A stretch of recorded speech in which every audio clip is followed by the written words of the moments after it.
Welcome to Power Play, the series finale of Power Play, which kind of hurts to say out loud, but yeah, here we are, folks, the last one. I am Rick Budd, for the last time, your game master, and these four just in- indescribably incredible people are Sam DeLev, your Cadrax ever singer, B Zelda, your Ulez Galley, Caitlin Bruder, your Bennie Beckett, and Omar Najam, your Vion Vigor. And yeah, and hi everybody. So first off, I want to throw just the most incredible, heartfelt thanks to Jake Kyle, who has been my partner through this whole series. My production partner, Jake. I I'm so grateful for everything you have done. This show could not exist without you, without QueueTimes, and Jake is like he's Johnny on the spot with everything you need. I ask for assets, I ask for anything, I need advice. Jake is always there. Um, he he is a force of good in the gaming community. All of us are just so much better off for all of his efforts. Please keep watching stuff on QueueTimes. Keep supporting the channel. Thank you so much, Jake. And I also want to send a super heartfelt thanks to Lauren and the mods, and everyone who keeps QueueTimes humming. Y'all are just the friggin' best. And your subs and your bits help support QueueTimes and keep this platform available for more awesome shows. And your donations to the chip jar, our Feed the Cash Fund, which I am just mind blown to say, y'all have already opened up all the tiers and then some. I'm being told something over $500 already. I just, if I You're not allowed to make me cry. We haven't even started yet. This We is are not. cruel That is and unusual what? punishment. What? You speak Yeah. running.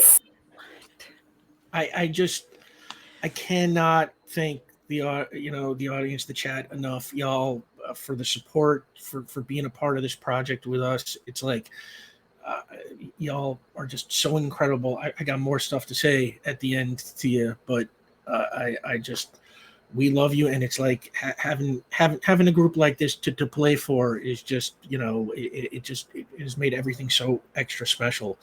So here's what you unlocked.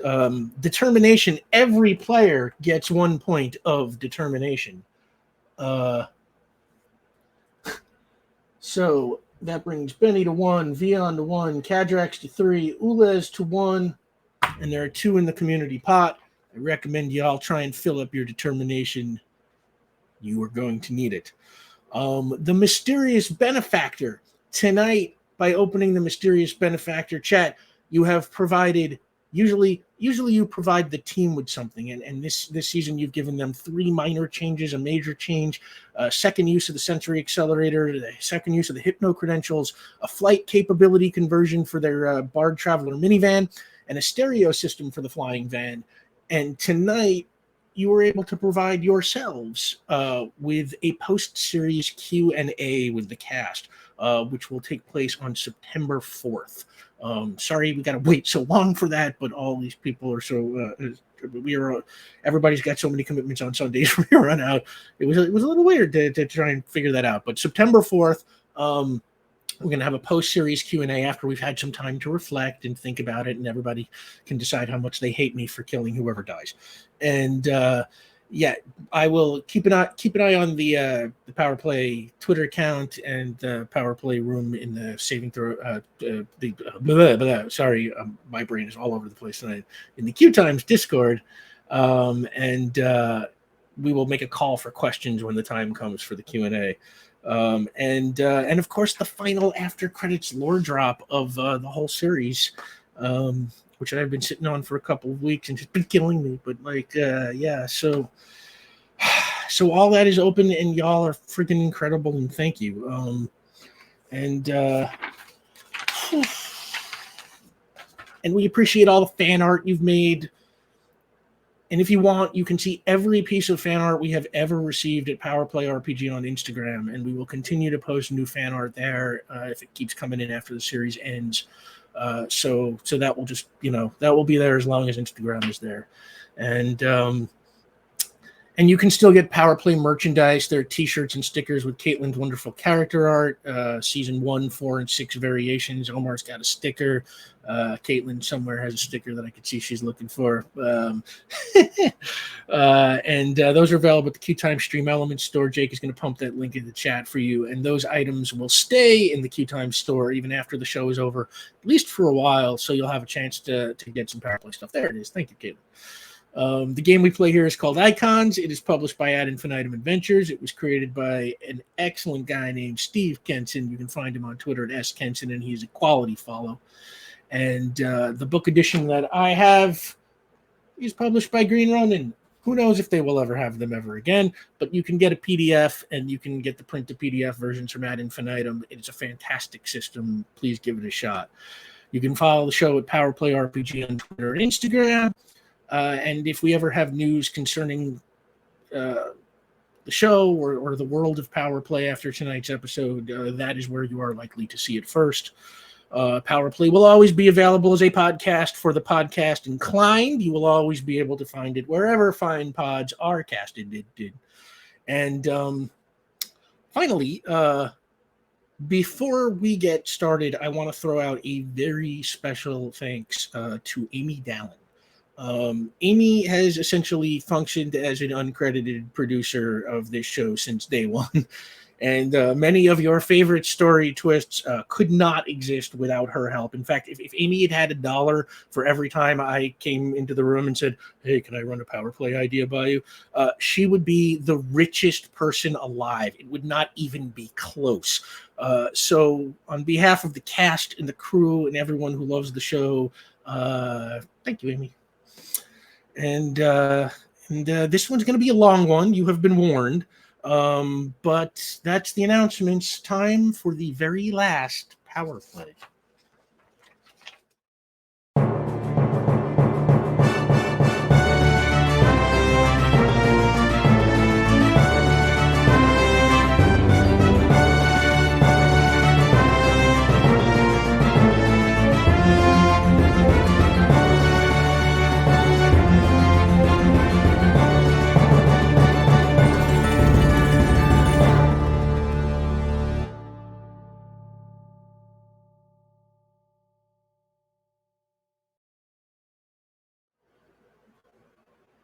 And we're back.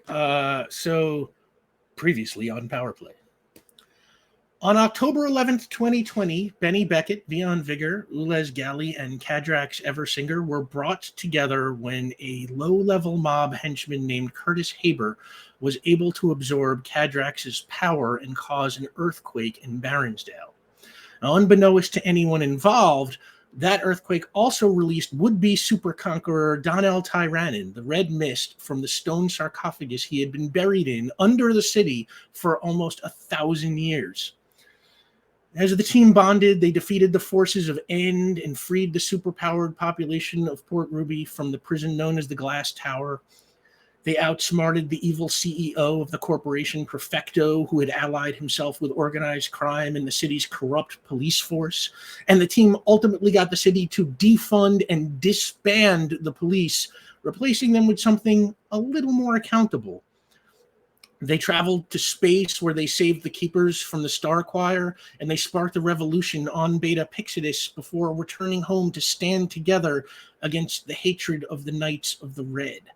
They traveled through time, saving lives and making alliances that would help them save Port Ruby from the Alpha Combine invasion. And along the way, they had so many other adventures and grew as people and heroes and a team. And more recently, they caught the man who killed Vion, saved the superpowered kids of Golden Gardens from being brainwashed, and took down the would-be fascist mayoral candidate Preston Haynes. But they also suffered a demoralizing defeat at the hands of the Red Mist because they lacked the orb that makes him vulnerable to attack. Until last week, when they descended into a hidden cave in Henton Beach. And there, they met the spirit of Matthias Valk, learned a little about themselves, and found the orb, which ultimately turned out to be a metal casing for the Star of Astrovia. We pick up the next day. Bennie, you are awakened by the sound of your phone ringing. You glance at the phone. It is 6 a.m. and the caller is your moms, Lola and Eileen Beckett. Every year. I'm awake. Hello? And then you immediately hear the voice of Lola who says, oh, that's her. Ready? 1, 2, 3. Happy birthday to you.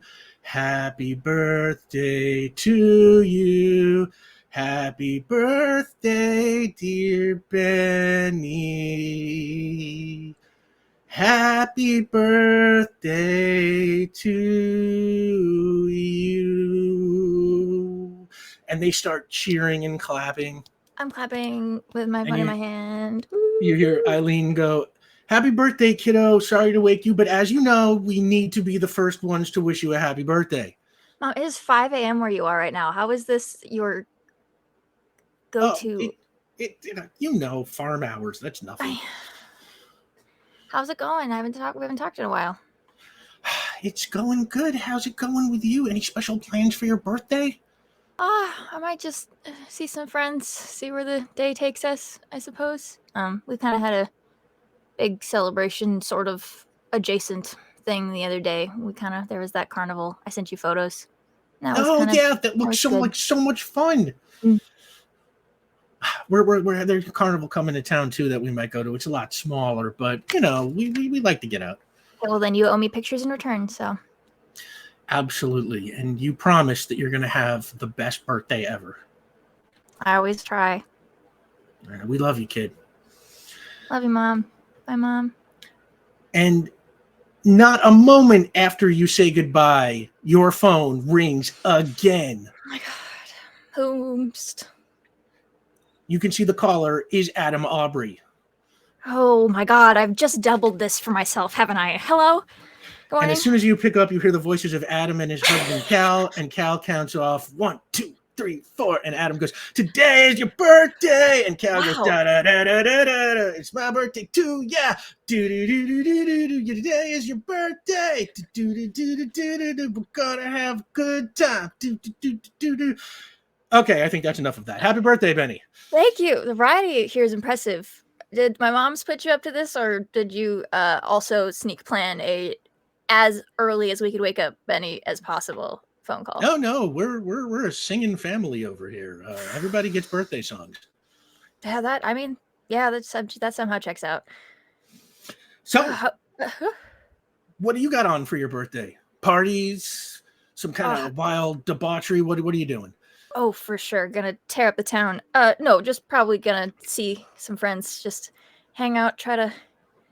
Last year was, I feel like, kind of a mess, so hopefully, I don't know. We'll find out. Well, I hope that this year is less of a mess. Hope so, too. And you have to let us take you out for a birthday celebration later this week. Absolutely. Text me later. We'll pick a day. Absolutely. Have a great one, kid. Yeah, bye. Love you guys. And they hang up, and then you flip on the news. PR1 comes on. I'm going to credit all of you with having seen this. The broadcast starts, and you're all greeted by an unfamiliar sight. Sitting behind the anchor desk with Stella Combs, played by Laura Dern, is Nina Harmon, played by Eva Longoria. And Stella says, good morning and welcome to PR1. I'm Stella Combs. And Nina says, and I'm Nina Harmon. And thanks to the outpouring of support you showed after my recent story on the robbery at New Connection Bank in Baronsdale, I've been promoted to co-anchor. So I will be here every day alongside Stella, bringing you the news. And we just couldn't be happier about it. Isn't that right, Stella? And Stella's like, yeah, it's wonderful. And Nina says, our top story today is the release from custody of Sovereignty Party leader and mayoral candidate Preston Haynes. Haynes, who is still being investigated in connection with what the Department of Investigation is calling a major arms deal, had this to say. And it cuts to Preston Haynes, played by Sam Rockwell, standing on the steps of the Department of Investigation headquarters in Avalon. He is surrounded by rowdy-looking supporters. There are reporters jockeying to shove microphones in his face, and the reporter says, Preston, how do you respond to the charges? And Haynes says, lies. Nothing but lies created by my political enemies because they are terrified of me. And the reporter says, so you're staying in the race? And Haynes says, absolutely. The moment they slapped those cuffs on me, I knew this would be a wake-up call for all of my supporters. And a cheer erupts from the crowd around him. So our rally tonight in Bray Square is still on, and I want everyone in this city who supports me to be there, ready to unleash your outrage and take action. And I invite everyone who opposes me to come as well.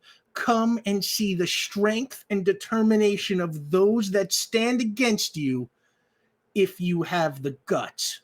And it cuts back to the studio where a slightly rattled-looking Nita Harmon says, that's mayoral candidate Preston Haynes apparently still planning a rally in Bray Square tonight. We urge anyone planning to attend to exercise caution. And Stella Combs nods with concern and says, we'll be right back after this. And it cuts to commercial. Cadrax, we're at your apartment in Baronsdale Heights. You are eating breakfast, prepared to head out to work. Dog is watching you intently as if the fate of the universe hinged on every spoonful of cereal. And your roommate, Abigail Fripp, played by Kristen Bell, is preparing to head out to work herself. And she is about to head out the door when she says, I don't know how late I'll be tonight, so don't wait on me for dinner. And oh, yeah, I almost forgot. That postcard came for you yesterday. And then she points to a stack of mail on the kitchen counter, and she says, okay, bye. And she leaves, slamming the door behind her. Take care, have good surgeries. I will. Oh, you knew the moment that she was going to leave, and now at this point, the awaited moment from Cadrax's hands let fall the piece of cereal that dog had so eagerly anticipated. They are supposed to, by some mechanism or another, bring positive outcome. I don't know why, but apparently everyone is always in pursuit of said charms. And Dog just snaps up the food and wags his tail. I will look at the postcard in the mail pile. Yeah, and you pick it up, and the front of the postcard is a picture of rolling misty hills on it, and in tiny letters along the bottom it says, the People's Republic of Ostrovia. And on the back, in pen, it says, Dear Caden, I've arrived. Gonna start fixing some of the damage I helped do, and hopefully I find my peace. Find yours. With love and respect, Dexter.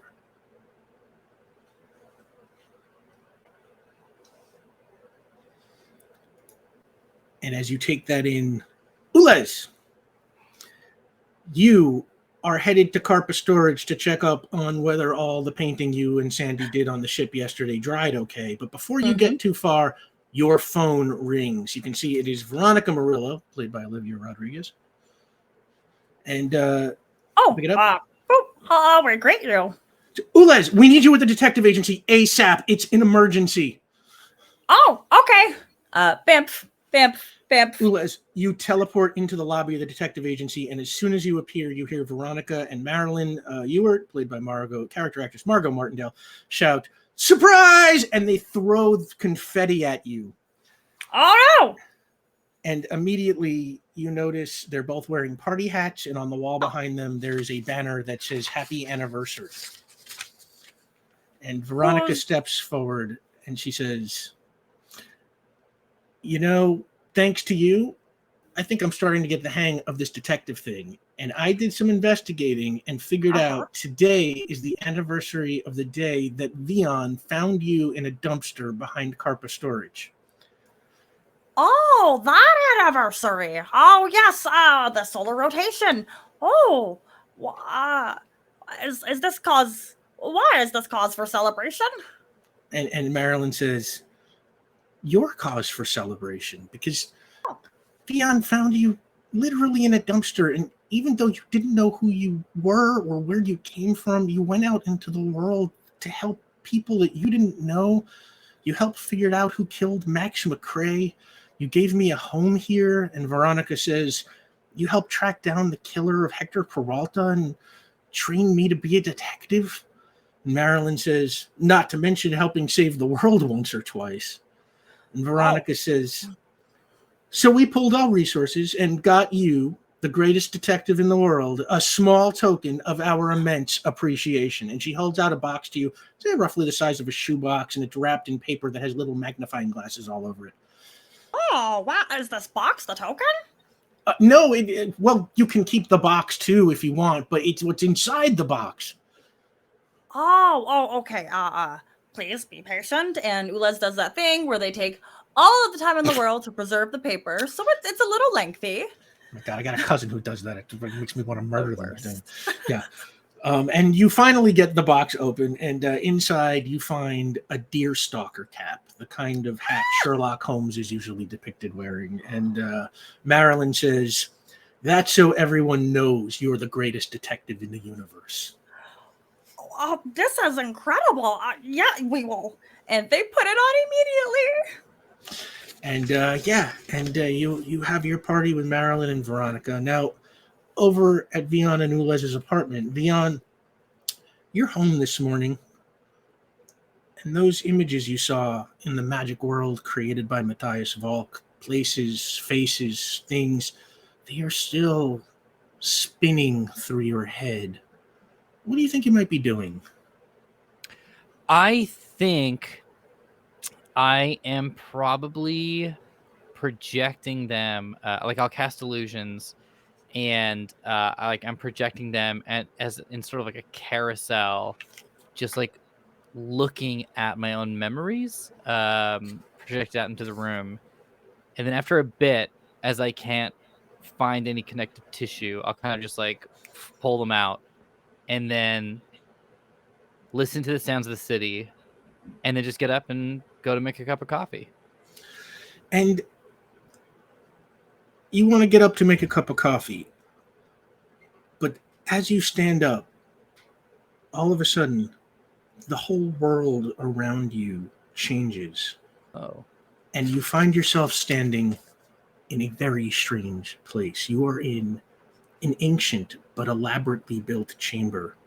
Flaming torches are set into the walls, and from their light you can see there are columns carved out of rock supporting the ceiling. Everything around you covered in faded glyphs. And on the other end of the room, there are two large statues. They're of people 10 feet tall, each sitting in their own enormous throne. And right beside them is a third throne, but nobody is sitting in it. And even from where you're standing, you can see that the back of that third throne is adorned with a single large symbol, the image of an ancient compass rose, identical to the one on your pendant. Right. And then from behind you comes a voice. That's my throne.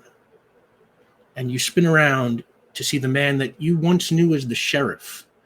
Now, the last time you saw him, he changed out of his sheriff outfit for a simple white robe, and he's still wearing that.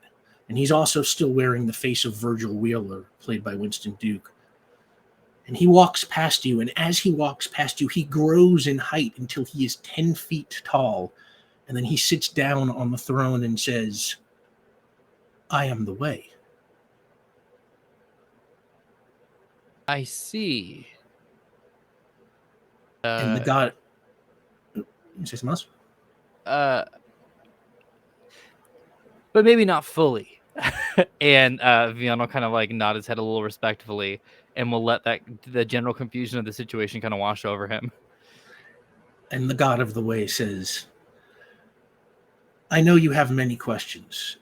I think I can answer all of them here, now. But first, today is a day to shed disguises. Okay. And suddenly, he starts to glow with this golden light, and it gets brighter and brighter and brighter until the face of Virgil Wheeler disappears, and sitting before you, you see a man who looks like he is made of radiant liquid gold. And he says, come to my side. Okay. And Vion will stroll over and then sort of turn and stare out. And you stand beside his throne, and he says, 7,000 years ago. And as he does, the light from the torches flicker, and suddenly the whole cave changes into this small, idyllic village. And he says, this Sudarman village was burned by bandits. And the light flickers again, and the scene changes quickly. Now the village is on fire, and you hear screaming. And he says, they killed everyone.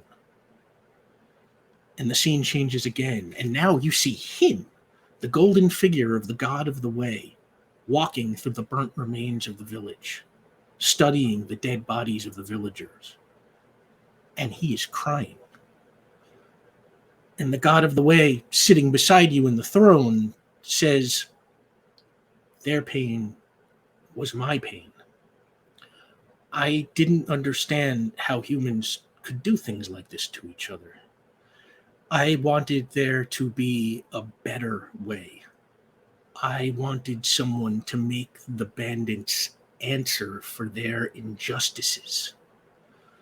And in the ancient vision before you, the god of the way extends his hands at the body of the villagers, and he glows with magic and trembles with exertion. And as he does, you see translucent silver wisps of energy rise one by one from the bodies of all of the dead villagers. And the god of the way says, I bound together the essences of every last villager. And in the vision, the silver wisps of energy all collect into a being that looks very much like the god of the way, only silver instead of gold. And the new being looks at its hands and its body, and then to its creator, who says, I am the way, and you are justice. Find the ones who did this and protect the world from them. You watch as the silver being walks to the body of one of the dead village women and gets down on its knees beside her. And it leans in to look at her face, and suddenly it shapeshifts into an exact double of her. And then it jumps to its feet, and in the voice of the dead woman, it says, how am I alive? How am I alive? And she looks at the ground, terrified to see her own dead body. But then the lights in the cave flicker again, and the vision disappears. And the god of the way says, the spirit of justice is not a ghost and not a resurrection. The spirit, you, take the form and the memories of the victims of injustice so you can see the world through their eyes and know what justice means to them. You become them. You think you are them. And as he speaks, faces of all the people you've ever been, in all the places and times you've ever lived through, flash before your eyes. They're the same ones you saw in the vision Matthias Valk created for you yesterday. And the god of the way continues, in reference to Vion Vigor, you once told your friend that you were not him. Perhaps you were remembering. We have had this conversation thousands of times before. You've seen these visions thousands of times before. That villager, Kipper Sweetletrot, Vion Vigor, and the thousands of others you've become, never truly return from the dead. It is always you, my friend, the spirit of justice. And the light in the cave flickers again, and now you see Death Valley. Vion's car is smashed against a wooden post that's half buried in the sand, and his dead body lies in the dirt ahead of it. And as you watch, the golden god of the way and the silver spirit of justice descend from the sky, and they land beside it. And the way watches as justice leans over Vion's body, studies his face, and then shapeshifts into his exact duplicate. And the god of the way says, everyone you become stays within you forever. Vion Vigor will live on inside of you always, old friend. The god of the way points at the compass pendant that you wear. In recent times, I have had to lead you to the next soul you'll become. But long ago, I made you that compass. You lost it in battle, but it made its way back to me. So I had Dr. Pavagi bring it to you. As he said, it will help you find your own way. When the time comes, it will point to your next form. You can see now why it was so important to keep it out of the wrong hands. A powerful enough foe could have used it to find you when you were being reborn, when you were at your most vulnerable, and they could have wiped justice from this world. And the light in the cave flickers again, and now you see the skyline of Port Ruby before you. And the way says, long ago, your original form could only punish the people who destroyed the village.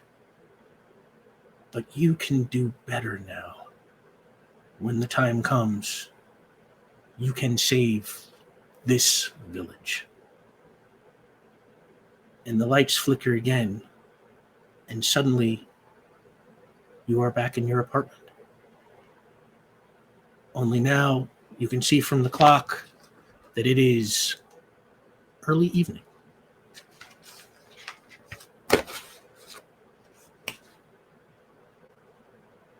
I instantly teleport to the nearest cafe as fast as inhumanly possible. And I rush in and uncharacteristically demand a cortado, and then quickly apologize. I'm sorry. I need a huge dose of caffeine to come into my system as quickly as possible, if that's all right. I'm sorry that I raised my voice. I did not mean to do that. And the guy at cafe is like, it's all right, dude. One cortado coming up. You all right, buddy? That's a hell of a question. I'm not quite sure. It's nighttime. That's a thing. Yeah, I didn't realize that until I popped outside. Okay, looking around. That's good. Is this the right? What's the name of the city, by the way? I just want to quickly check if in case there's any like timeline stuff going on. Yeah, where are we and what year is it? It's Port Ruby in Okay. 2021, October 11th, 2021. Okay. All right. Okay. Oh shoot. Oh, I got to hold up. Thank you. And I'll like slap down like a $20 bill on the table. Sure, you're right. You look like you just saw a ghost, man. That's very funny. That is very funny. I will take the cortado as a shot, which you should not do, and slam it down. That's hilarious. You're very funny. If you are pursuing a career in comedy, that's great. If you're not, I'll phase and just step out through the door and then call Bennie Beckett. Bennie, your phone rings. Hello? Bennie, hi. I'm so sorry. Hey, happy birthday. Oh, thank you. I meant to call you earlier and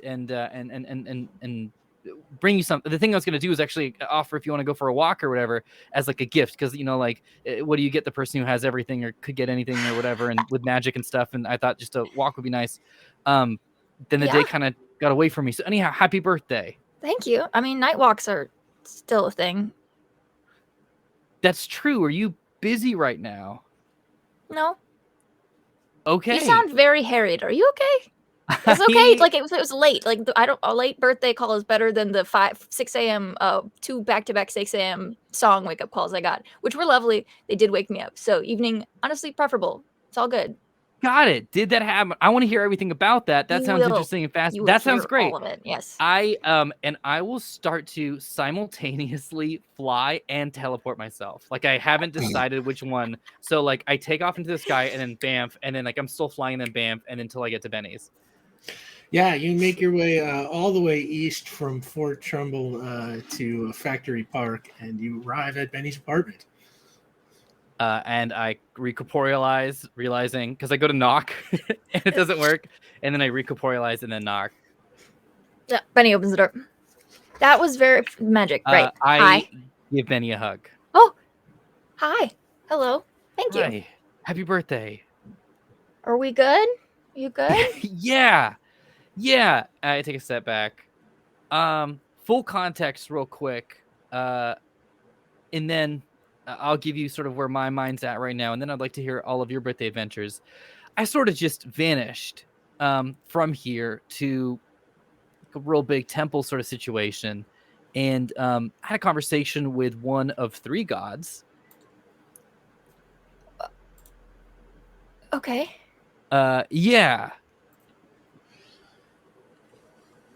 And remember when we saw, like, you remember how we did all those trials and everyone got kind of like a fun thing to do, or they're like, I'm going to prove myself. And then mine kind of just like, we just skipped. It was just sort of like a bit of a slideshow montage. Yeah. I think that might have happened because I might have done trials in the past several times. Okay. Like the past, like the last, like a decade or 2 ago, or like time travel in the past. Yeah, I'm or- glad that we're both in the same mindset because I Okay. went to go get a cup of coffee and I want to check that I was in the right timeline, sort of thing. And That's so, yeah, that's fair. Yeah. I'm shaking. Do you mind if I sit? Please come. Yeah. Okay. Yeah. Okay. Then he's like taking in like the full state of. Yeah. Okay. Okay. Okay. And yeah, you'll come in and she'll shut the door and everything. There's stuff in like boxes, so she'll just like move things away and make room on the couch. Um, Do you need like, I don't know, like a water? That's a great question. Up until now, I've kind of assumed that I need food and water to kind of exist. That's kind of come into question a little bit, I suppose, in a way. But you know what? Let's err on the side of caution. Hydration is always good. I would love a glass of water. Thank you. Okay. All right. Everybody's gonna get up. She's gonna get a glass of water and then like a box of like those or like the biscotti crackers that are, you get like they're like absolutely like airplane style, so like individually wrapped, like not like a box of them. Like this is like a bulk that she probably got like for free at the end of an event somewhere, and she's gonna bring it out and get you water, and we'll sit down. Okay. Great. I am not sure if I am the ghost of Vion Vigor currently or ever. Or ever. Okay. The way it was presented to me, it seems like, and I'm struggling to put any of that in words, and I go, if you don't mind, and I would like to actually post-cog myself to show the events. Okay, Benny, you watch just in, what I would assume is probably stunned disbelief as Vion recreates his conversation with the god of the way.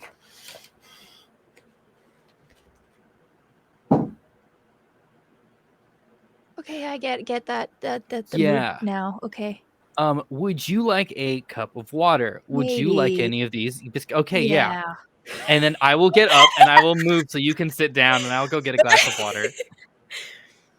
Okay, so I think Benny actually stands up immediately. Like you stand up to go, and she like thinks for a second, then she stands up and starts like walking like back and forth in the room. Okay. Okay. And we don't really know what that means. Yeah. So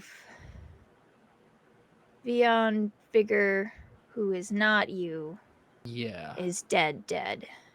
Yeah. And the you who is you has never been that Vion Vigor, even though you were made to believe that you were. But you are still you, even if you aren't that Vion Vigor. Yeah. Okay. I will say this. Clone rules. If you take someone and take all their memories and put it in someone else, that kind of makes them them. So Like, what are we but, a accumulation of our experiences, et cetera, et cetera. So exactly. Yeah. yeah. So there's that. Yeah. Yeah. Do you want to be that Beyond Vigor? Or do you like that you're in another your own you? To answer your question, I like who I am. And not exactly sure the exact details of how that came to be. It's now sort of landing on me. That said, whatever reality I've existed in is the reality that's led me to here. So in a way, nothing has changed. Aside from perhaps the implications of being told by a literal god at this time that the village of Port Ruby is in danger. So that definitely is like a notch up. I think that's maybe the main that thing. would be the new. Yeah. Otherwise, I mean, yeah, nothing. I mean, we've all discovered weird stuff about ourselves as we've gone, and it hasn't. I found out that I gave myself the fire, and that didn't really fundamentally change who I was. Gave me a perspective, but I'm still me. I've kind of actually gotten off easy for the most part because I was pretty much just ghost.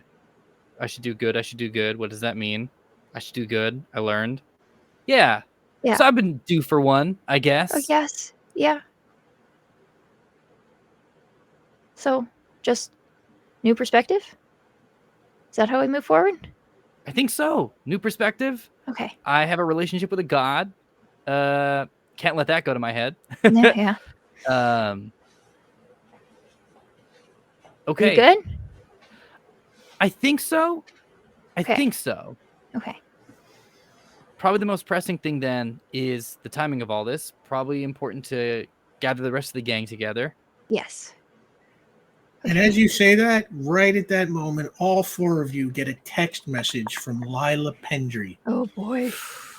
It says, 911, meet at the detective agency. I'm here already.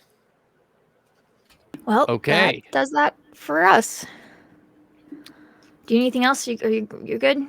Yeah, I think so. Are you okay? Yeah, I'm good. Do you want another hug? Yeah, that would be great.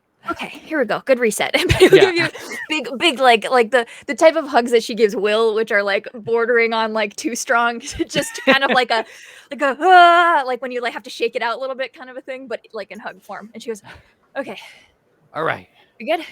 Yeah. Okay. Hey, Cadrax turned out to be an Eversinger, whatever that is. So great. I think you know what? Let's get together. Let's have a big old talk about this. Kind of seems like this is just sort of like our collective thing. Yeah. Okay. Yeah. All right. Do you want to fly? Yeah, let's do it. All right, great. I'll cast flight on you. I'll cast flight on myself.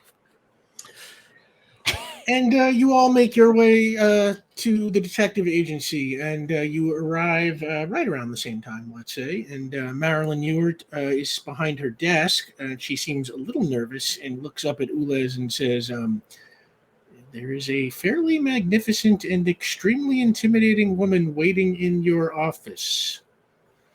Oh, excellent. Did you get their name? Pendry? Oh. Okay. And then, they look back at their phone, which, we got the text. Yep. Okay. We will continue. We thank you for this information. And you head to the office and you find, as she said, sitting behind Ulez's desk, you find Llaya Pendry, played by Meryl Streep. She says, hey team, how is everybody today? Oh, we greet you. We greet you. I have efficiently prepared for emergencies as I was alerted to. Excellent. First, I wanted to let you know that I followed up on that message Bennie left me back on October 3rd, and my people have taken Aaron Bomberg into custody. He won't be assuming control of organized crime in Port Ruby anytime soon. I don't think anyone else knew about that. No!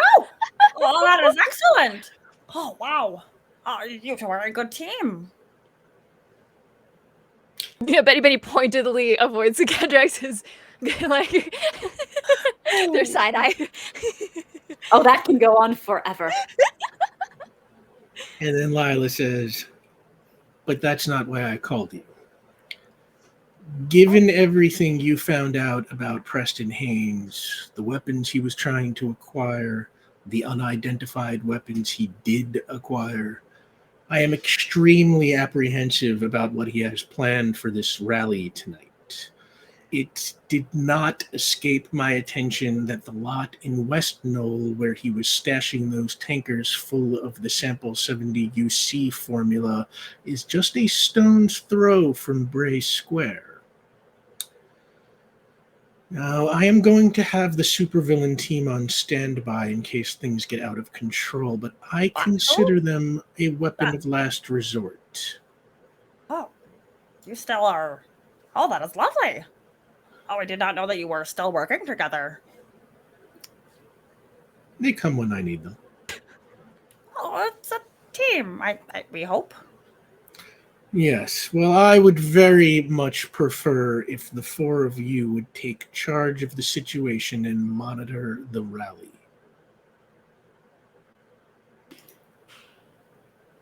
That's a great assignment for us to receive. Thank you very much. That sounds good. I think that's a good idea.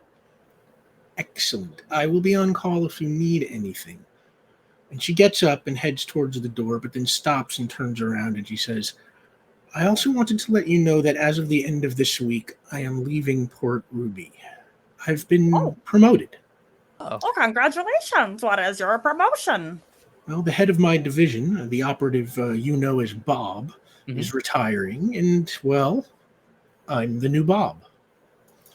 Oh, congratulations, Bob. Thank you. Oh, congratulations. Congratulations. I'll be operating out of DC, and rest assured, I intend to guide my agency with the same ethos that Bruce and Henry and I used to guide Project 5. And while I won't be in town anymore, you can always count on me to have your back. It's been an honor. Now then, the rally starts in an hour. Good luck. Thank you. We thank you. She leaves. Take care, Bob. What do you want to do? Okay, should we be really concerned about large masses of already agitated people congregating in a city where there is a mist creature that can induce rage in people? Oh, yeah, absolutely. That all makes sense. Yeah. Okay, Also, cool, real just checking. quick, collectively, we can all say in person, "Happy birthday, Bennie." Thank you. You've completed a solar revolution. Happy anniversary for your solar revolution. We celebrated ours for what we landed on Earth. I was about to say happy anniversary, Ulez. Happy Earth Day, Ulez. Decorations are still up. Yeah. It looks like quite a party. That's fantastic. Oh, it was lovely. And is this a new hat that you have? Oh, yes. It is apparently called a deer stalker, but we have not researched that, so we are under the assumption still that deers will begin to stalk me. So far, nothing. But we're watching behind ourselves. So far, so good.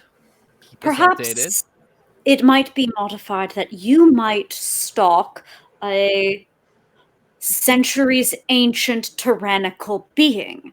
And I'd like to take a little flower and just plink in the deer stalker cap. There, it is so modified.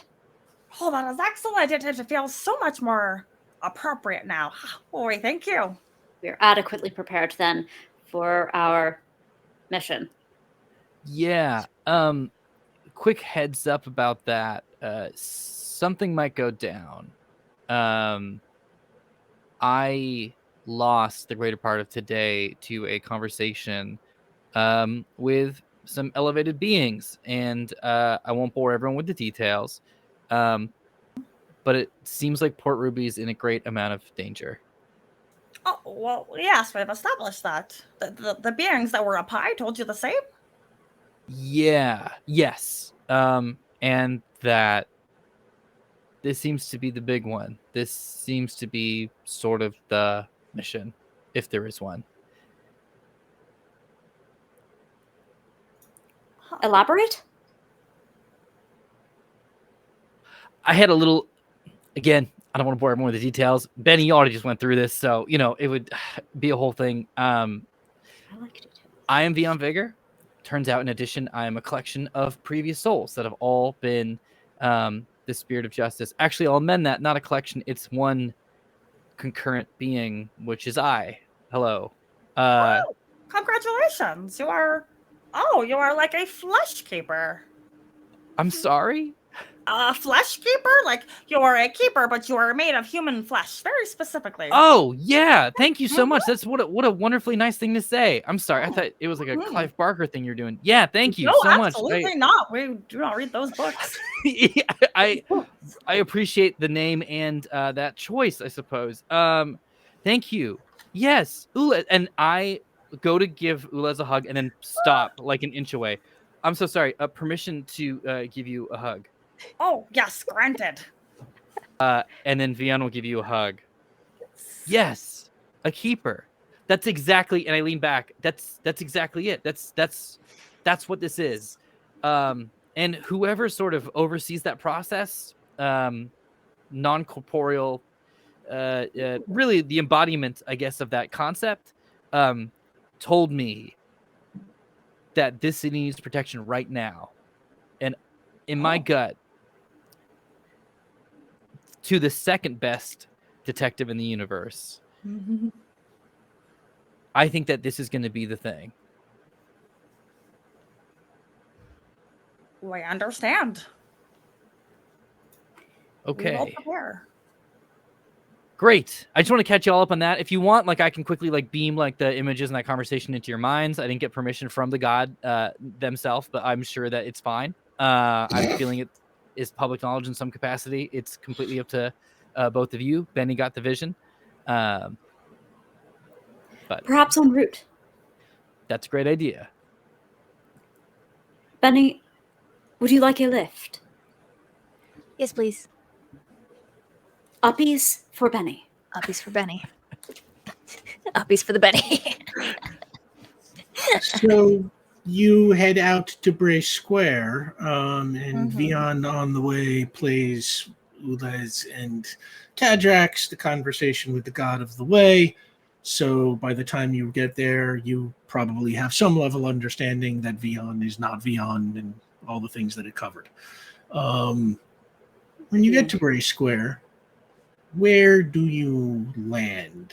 Ground, rooftop? What do you do? Hang out up high? Yeah, just to get a lay of the Good land. idea. Bird's eye view. Yeah.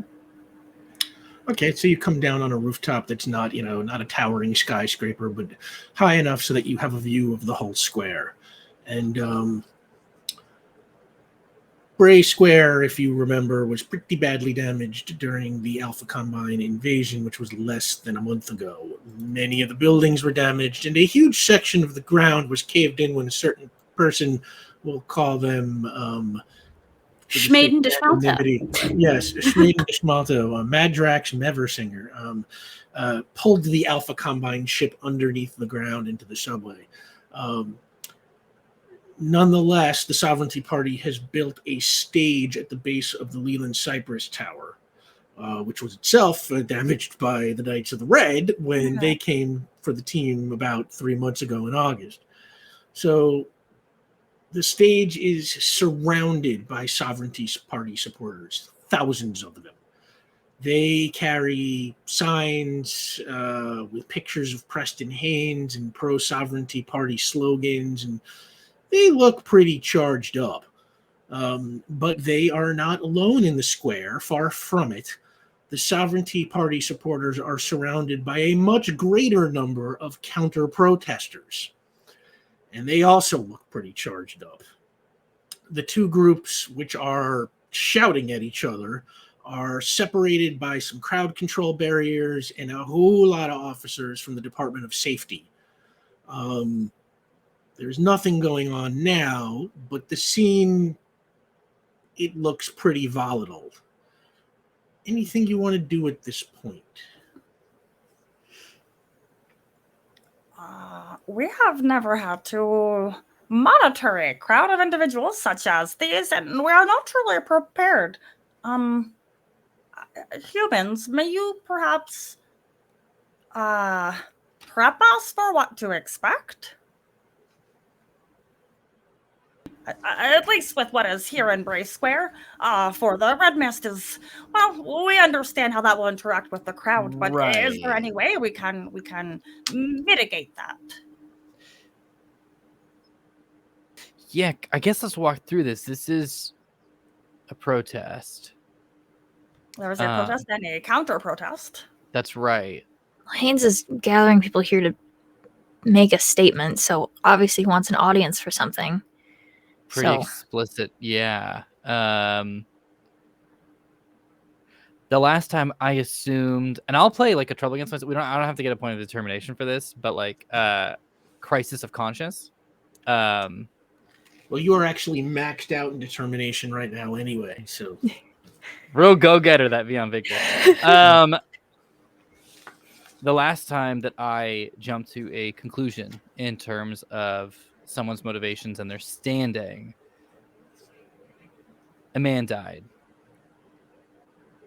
I have a pretty good sense about the aspiring politician there and what he would do, but until any action is taken, that's still an assumption on my part, if that makes sense. What are the chances we could disperse the crowd? Oh, we could rain? Does rain make people go indoors still? Sometimes. Guess depending on how determined they are. Okay. Rain's not a bad idea. Music that I do not enjoy. Sure. Puppies I could that are make not arbitrary near them. yes. Yes. Well, they would have to lay for puppies or tiny squirrels. What about there's like the opposite of dog whistle sounds? Like a dog whistle would call something to them. Is there like an You want to send dogs away? No, I want to send protesters away. Humans away. The humans away. Is that we did not entirely get parameters from New Bob, but my understanding was that protests, even those with the potential for violence, were not to be dispersed without clear and present danger. Are we simply abrogating protest altogether in this city? I just am concerned about the fact that the Red Mist. Otherwise, everyone's allowed to protest whenever they want. I'm just really, really nervous about. I think that is quite worthy, particularly Yeah, given that he who organized this was also stocking damaging chemicals that could not reasonably be dispersed over just one of these groups. And I look down over the protesters and counter-protesters that are broadly separated, but could, but for these cheap barriers, all too easily commingle. Now, the other, I guess, completely opposite situation could be that this is just completely a distraction for something else that's about to happen somewhere else in the city. But perhaps this is enough of a danger in itself. The collection of people represents a tempting target. There may well be other targets, as there have been in the past, but this must be managed. There are a lot of people here who I don't want to get hurt. Can we locate or in any way perceive the Red Mist, perhaps via arcane or technological means, at least to see if that enemy might endanger us? Yes. Yeah, I can absolutely do detection. Also, this brings up a really good point. We should have this sphere on us. And have that at the ready. Yes. Where did we leave it? Vion took it back with. Okay. Yeah. The last we saw, I had it, and I was like, yeah, Pondering I'm the sitting orb. with it. Yes. Pondering your orb. Right, naturally. Do you have it now? I think I kept it there for safe keeping, so I'd have to go get it. And I'll justify that story-wise with the last time I was at the apartment, I was very distracted. Oh, okay. Well, while you return back to the apartment, would you feed Lori? Yeah, sure. Whatever is in the fridge, we have kind of picked up and foraged for it. Lori can eat it. That sounds great. While I'm gone, I'm gonna cast detection on Ulez, so that they can run the scan to see if there is any magic out there. All right, Vian. Yeah, just because it's nighttime. Otherwise, you'd have a gadget. Okay, first Right? of all, so you got big magic, medium magic, and little magic. So the question, of course, is first off, how are you getting back home? Are you flying, teleporting? What are you doing? I will fly back, Okay, and I'll so- use medium magic for flight on myself. All right, you keep track of these. Medium Yeah. magic will be flight. I'm just going to give you that without a roll. I mean, you can turn it on. Certainly, flight. You've done a whole so many times now. Detection. That I will do big magic. Big magic. Are you going all the way for level 7? Yeah, let's go big. Okay. I'm a master of the occult, so. Yeah, roll. All right. This is going to be, let me see with this new number here. That's going to be 9 plus roll. So that is going to be a 14. Yes, that will turn on detection. Great. And you get 9. I do plus need roll. everybody to know that currently we are at 69,420. What? Oh, that's beautiful. 694 and 20 cents. Oh my word. First of all, oh my God, thank you so much. Second of all, nice. You're double nice. Y'all are too much. I Two of can't. my favorite numbers by so much. Yeah, y'all are just yeah. Wow, thank you so That's much. not a number. That's incredible. Thank you so much, Thank everybody. you all. Ulez, you now have magic detection level 7. All right. Just double checking what that Detection is the means. ability to detect a specific thing at visual range with awareness equal to your detection level. So essentially, you can roll, on level 7 to see if the red mist is within visual range of you right now. Oops.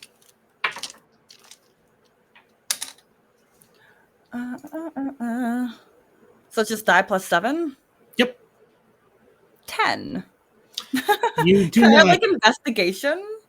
It doesn't matter. That's plenty to cover the Bray Square, and Okay. and you can't really because they're kind of two different modes of investigating. But either way, you do not detect the red mist in Bray Square at this point, and nowhere within your visual range, at least. And Vion, you fly you are in Bray Square in the middle of Avalon right now. You are headed down to Fort Tremble. Probably the whole round trip with feeding Lorgen probably takes you, 20 minutes. I don't know, 15, 20 minutes. Perfect. That's pretty fast. Yeah. You said you were doing medium magic, right? So Yeah. it's 5. 5. So at level 5 speed, you fly about as fast as a helicopter. So, So Vion's gone. Ulez is doing the detection thing, and right about then, some sound fanfare plays, and Preston Haynes takes the stage. His supporters cheer, the counter protesters boo, and then he steps to the microphone, and the crowd quiets down like a little bit, and Haynes says, "Sovereign citizens of Port Ruby, enough is enough." And his supporters cheer wildly.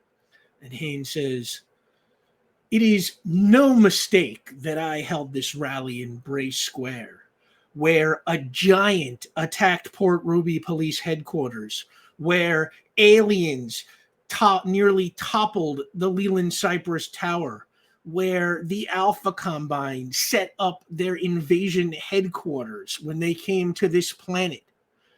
And in the middle of it all, there are always so-called supers. And the crowd kind of boos and hisses. And he says, and they're not the only problem. There is also our mayor who defunded and disbanded the police, leaving us at the mercy of the freaks. And the crowd just cheers for him. And he says, and it's those people too. And he points at the counter protesters. Traitors against their own kind, traitors to normality, traitors to humanity. I cast silence. On Haynes? Yes. Um, I'm done. I waited as long as I could. That just sounds too close to home. We're not a government agency. We can do this shit. You know what I mean? Seriously. Cadrax, give me a complex task roll. I'm so sorry.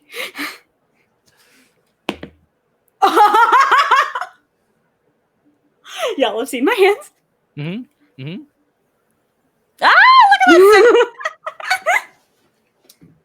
So he is enveloped by silence. And to the crowd, it kind of looks like his mic went out or something. Mhm. And he kind of looks a little confused for a second, but then he starts like pointing and pointing towards the counter protesters and kind of shaking a fist and kind of like, still seems to be screaming something.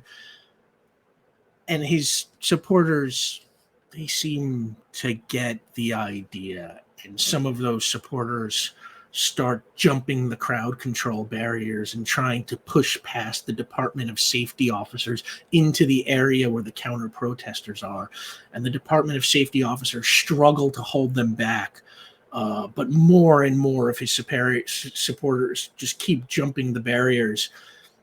And the DOS officers just cannot hold them back forever. And the two crowds, the Sovereignty Party supporters and the counter protesters, begin to mix. And many of the counter protesters are trying to stand their ground, and others try to run. And very quickly, the scene is starting to look like a cross between a riot and a stampede. What do you want to do? I look to Bennie. Lift. Let's do this. I look to Ulez with just yes, no. We up will there. remain.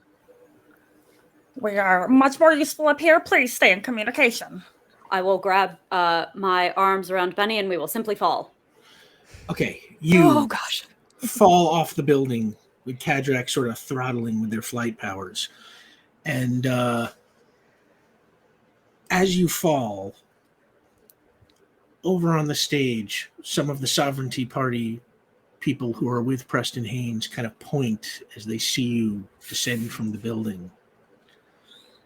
And you see Preston Haynes and 3 other Sovereignty Party members open a trapdoor and disappear beneath the stage. And then you land. And a moment later, the floor of the stage explodes. And in the flame, you see somebody climbing out from underneath it. At first, it looks maybe like a robot. But when you look closer and the smoke begins to clear, you can see it's a sleek, black, mechanized suit of high-tech armor. And you can see the face of Preston Haynes behind a panel of what could be bulletproof glass. And before you can react, another person in an armored mech suit climbs out from under the stage. And then another. And another. So there are 4, including Haynes. What do you want to do?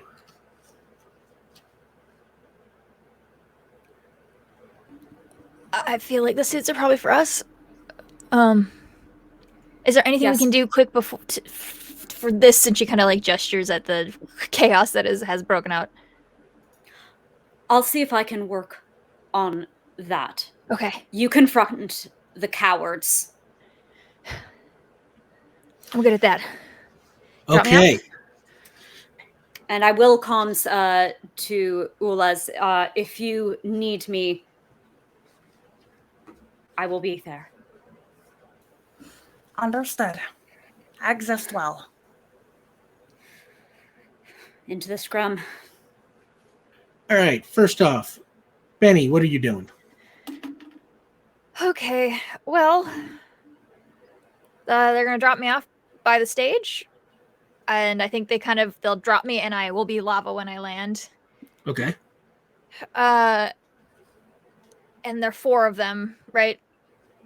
There are There- 4. 4. Yeah. Okay. I kind of just will like walk up and be like, "This kind of seems like a lot." Is like, wait, like where are these hostilities going? Just so like we're on the same page. Benny, Just fully lava, just trying to be like, hey. roll Is initiative. this a trouble? Okay. I mean, she wasn't gonna. I don't know. She don't want to jump down and just like deck a dude. Just. Sure. I mean, she does, but like, I don't know. I don't. No, a I don't deca like dude to- should be reserved for 10 dudes inside a single mech. Yeah.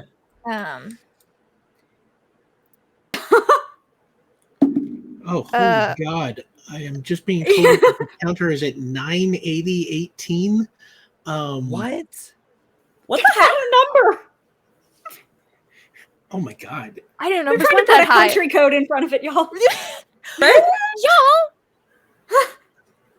I don't know if I can like process. I joked y'all were, it wasn't a number, it was an area code. I joked it in the private messages, and y'all are genuinely trying to put our country code in front of it. What's wrong? Oh my word. Just, You guys.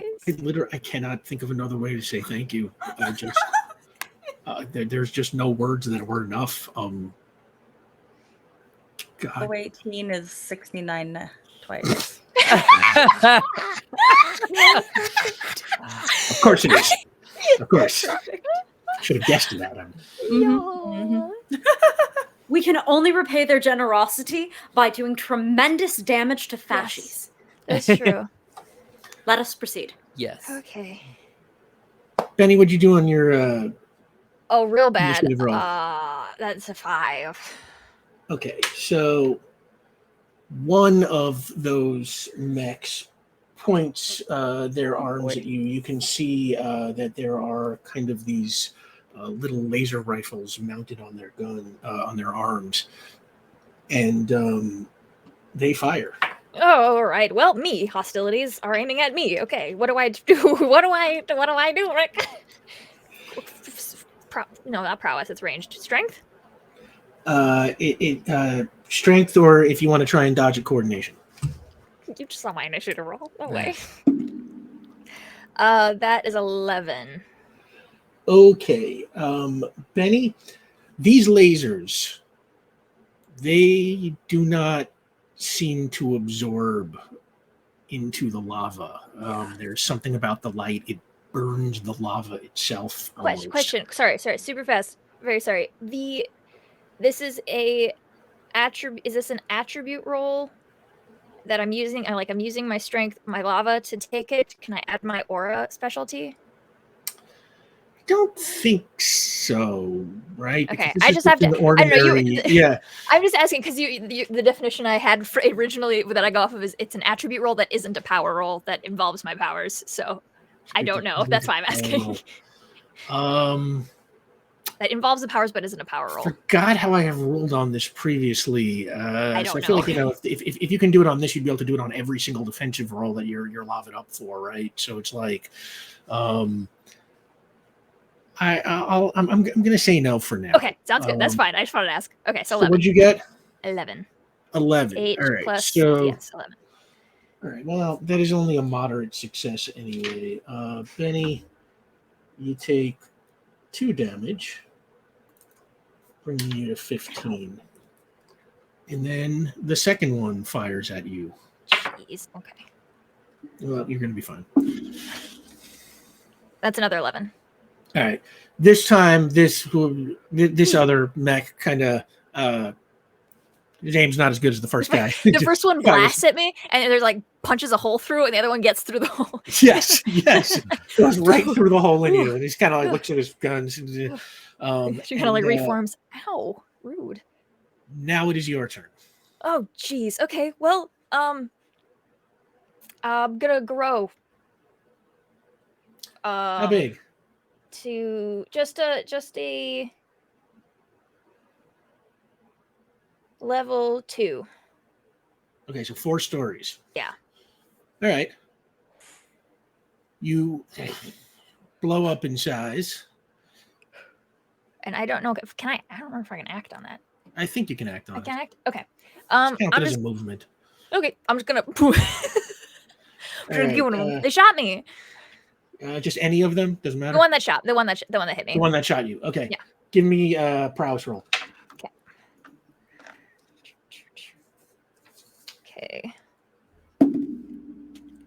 Okay.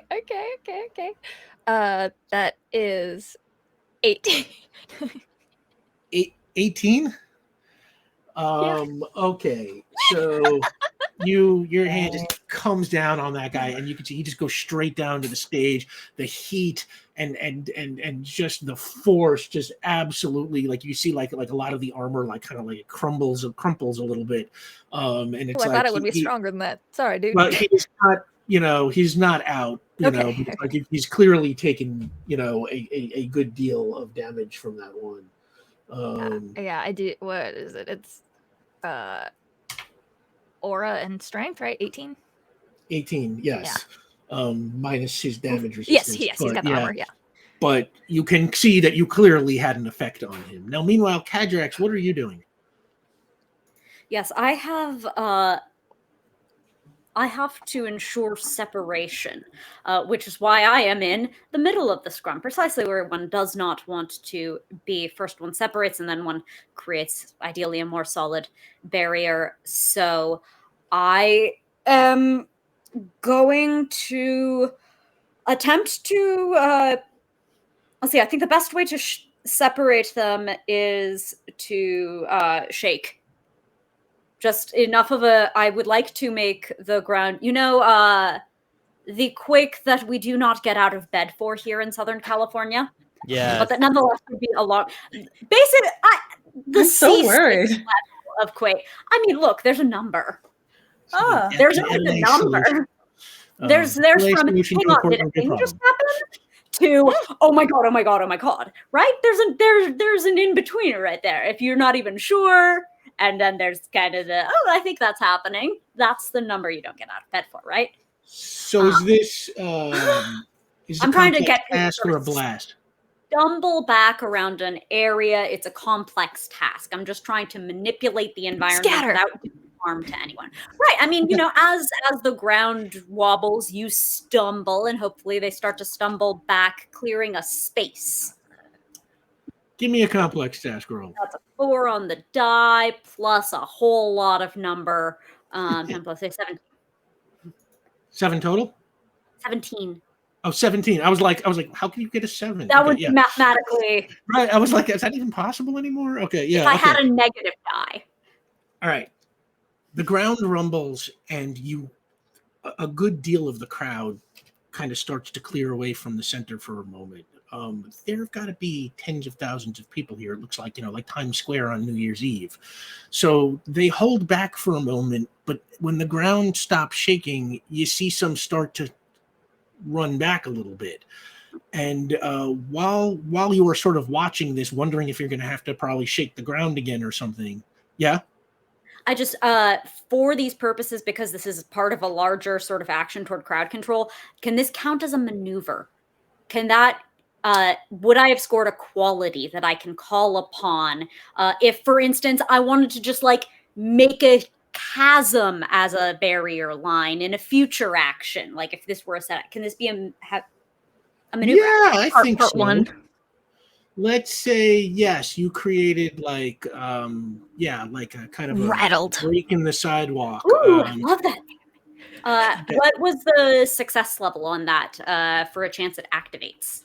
That would. I'm not 17. calculating for that 17, but I would say that's probably let's say 2 free activates. I will gratefully accept 2 free activates. Thank you. And you have broken it apart, but the crowds were already mixed, so it's like there are supporters and counter sovereignty party people on both sides, and as they start fighting again, in your earpiece and in all of your earpieces, you hear a voice. Never fear, the bad guys are here. And Cadrax, right next to you, there's a weird distortion of light in the air, and 6 previously invisible figures become visible. It is Fetch, Hypothermia, Harpy, Pipe Dream, Cat, and Big Problem. The whole supervillain team. And Fetch says, "We'll take crowd control. You take the super fascists." Never been so happy to see a bad guy. And he does like a little bow. I will return, and then I will fly up into the air and land beside Large Benny. You land beside Large Benny. Cadrax, I'm going to put you into the order just after the next 2 fascists. Vion, you are now headed back to the square. You have heard this in your earpiece, so you know that the supervillain team is on the scene and something's going on. So next sovereignty party guy in armor fires on Cadrax. And does my reflection apply? Cadrax, like with Benny's lava, there is something about this laser, this light, that sort of seems to evade physical reflection or physical absorption. And it definitely hits. So, assuming it hits, cool. it will hit. Right, because it's not operating on a mechanical wave. Anything electromagnetic would go right through. That is a 10. Okay, that kind of grazes off of you. You are all right. And now Preston Haynes sees you, and Cadrax, you and him kind of lock eyes for a moment. And then Haynes, who seems to be the only one of these Sovereignty Party mechs who's equipped with a rocket, takes to the air. He shoots up. You see like flames shooting out of his back, and he flies up above the square. Ulez, be advised, the noisiest coward is above. I am in pursuit. Oh! Cadrax, you fly after him. Ulez, what are you doing right now? Oh my goodness, Ulez is so torn. They're looking down and like watching like the chaos, the riots. And regardless of the people that are like genuinely trying to hurt each other, there's gonna be people that are caught in that aren't trying to hurt each other, and that are just getting trampled. And well, our lovely team of supervillains has a lot of powers, and they can absolutely herd the people and maybe calm them down, push them in places. Ulez is gonna blast heal them. Just the crowd. I got a beautiful like top down. Yeah. Ulez, give me a healing roll.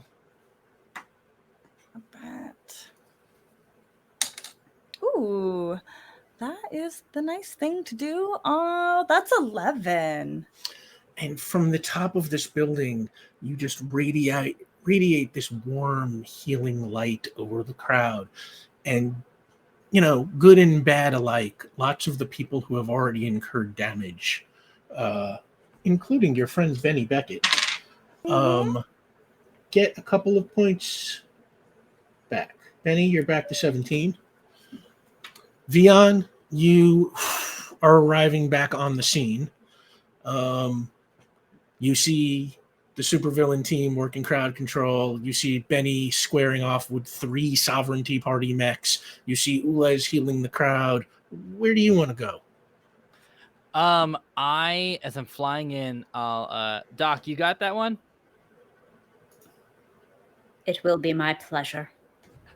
I will fly past Cadrax, and I will land right next to Benny Beckett. All right.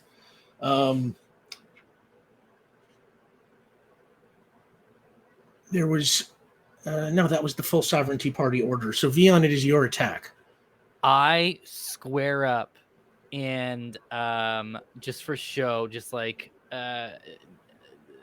magical light begins to emanate from my fists as I go, you have no idea how hard I can hit, which is not that hard. And I'm going to cast duplication over to Benny. Oh, God. Oh, my God. So this is little magic? I will, you know what, for this one, I will do little magic because you can duplicate up to your level. And I don't want to do a ton of bennies because that could complicate the situation. We don't have all the space. Let's just get 2 bennies. A lot of magma. All right, give me. I mean, at that level, like literally with your +9 to roll, you cannot not turn it on. So, Oh, Benny, God. you now have the power of duplication. Benny. Benny. Oh, will you send me like a screenshot of that? Oh yeah, absolutely. I'll do that right Please and now. thank you. Yeah, Oh and my I'm pretty God. sure that you can make up to the power level that you've gotten, which is 4. Yeah, I'm just gonna do like one other Benny. One other Benny. Okay. You know what? Let's do just because we got it going. Let's do 2 extra bennies. We usually do like 3 whenever we do duplication. So now there's Cadrax formed a chord. So there's Benny 1, Benny 2, and Benny 3. Yeah. Jeez. And Benny, and Benny. I will Benny cast, and Cadrax. Yes. and then I will say, "You got this." I sure hope so. Great. Right, Benny, to keep this kind of fluid, give me a prowess roll that represents the melee between the 3 bennies and the 3 Sovereignty Party mechs. Oh my God. This is wild. Oh, okay, here we Rick go. at the magma person. To keep this fluid. Keep this fluid, my fluid form. I'm gonna roll my copy dice. To keep for my one more. math skills to a minimum. Yes. Here we go. It's all right.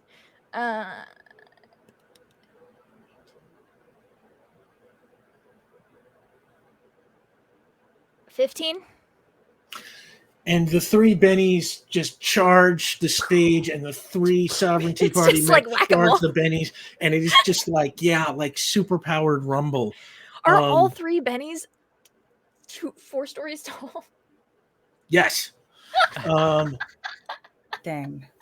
Now up in the air, Cadrax, you see Preston Haynes kind of hovering above the crowd, and you think you might even be able to see him laughing through that little window in the face of his armor. What do you want to do?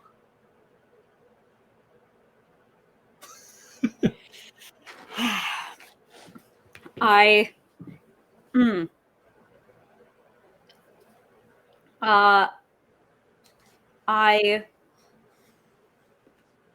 will let's see. Yeah. I will I'm blast. I was trying to think, is there anything I want to do other than blast this man? Keep it simple. I respect that. Do I want to no.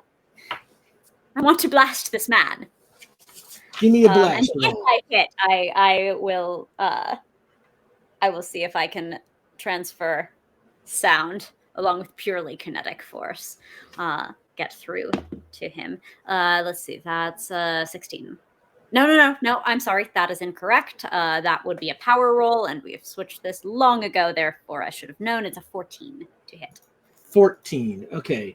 So that is a moderate success. You blast Preston Haynes, and you can see that he feels it. And he turns to you and, through a kind of like speaker that's on his suit, he says,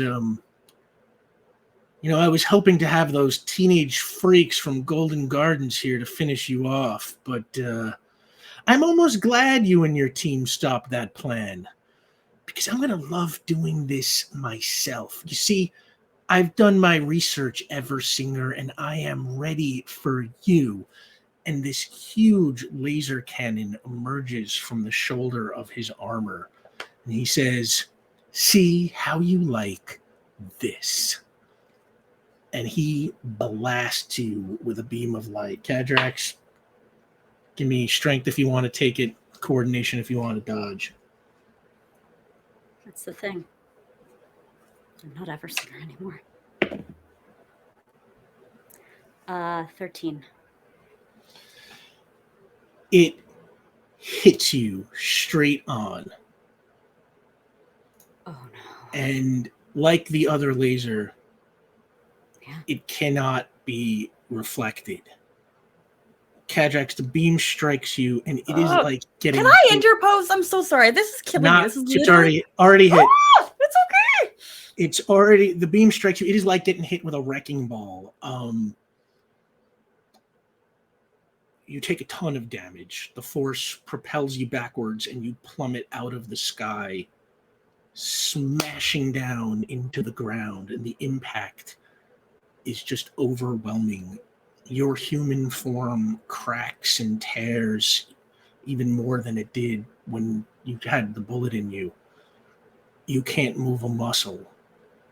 Your body goes numb, and the world around you goes dark. Cadrax, you are dead. Oh, shh. And Preston Haynes cackles from above. But then, through the cracks and the tears in your human form, a light begins to shine, and your eyes flutter open, and you hear music. The song of the choir beyond vibrates through every bit of you. And as you get your bearings, you realize you are not only alive again, you feel more powerful than ever. What do you want to do?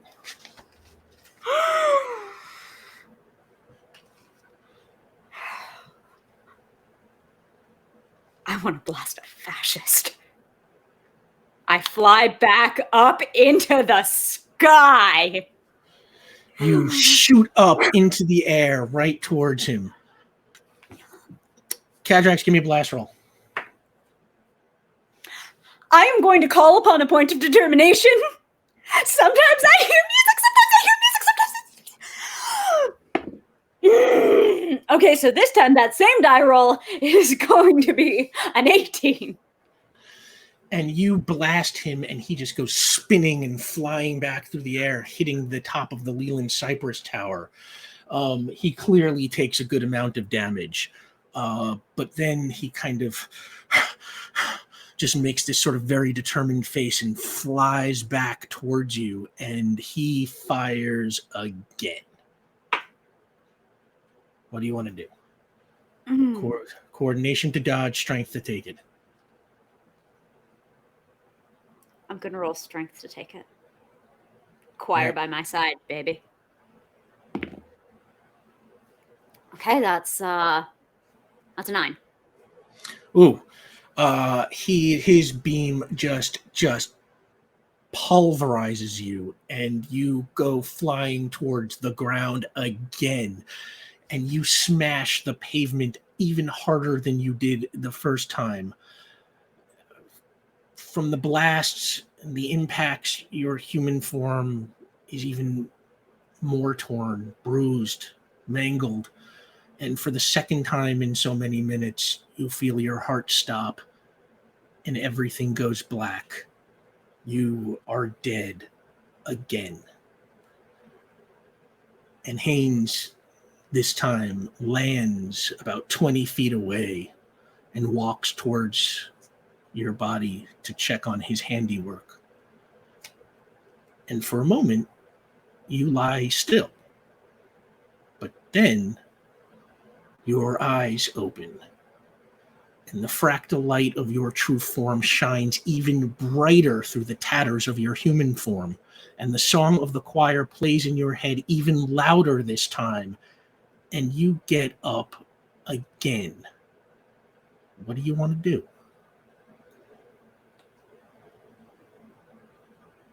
You have to understand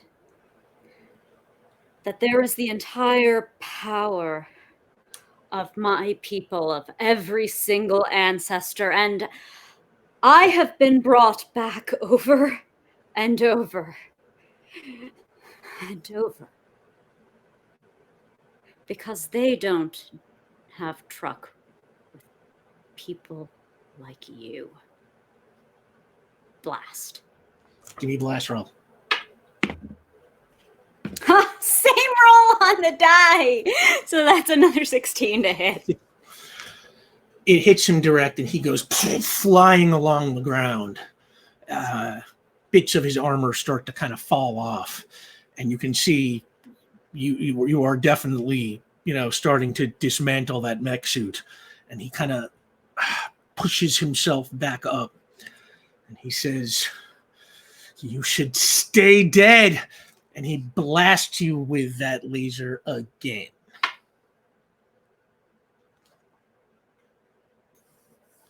And that's an 8 on strength to take it. Not quite as good. And it hits you dead on again, and more of your human form burns away. It is almost totally gone now. And for a moment, everything goes black. You're dead again. But just for a moment.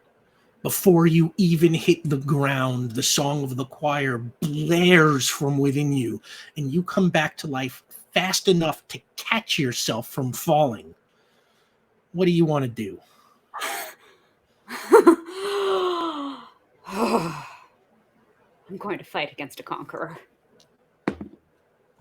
That one is as powerful as the choir made me. That's a 5 on the die this time, so we're back to 18. And you hit him direct, and he goes flying back and smashes into the side of a van so hard it like concaves the whole side of the van. And he kind of struggles to pull himself up, and he blasts at you again. Every time his blast connects, you just resurrect instantaneously, and you keep moving closer and closer. And the closer you get, the more blast you take, and the more of your human form burns away. And by the time you reach him, it's totally gone. Cadrax, I am granting you the power of alternate form because you are now back to being a being of pure fractal light. What do you want to do? I'm going to turn on my aura, and I'm going to rip this coward out of whatever shields of defensiveness and denial he has in him. Give me a prowess roll. And I would like to call upon the choir beyond for this one, if you'd allow me. Use one of my choral invocations. Okay.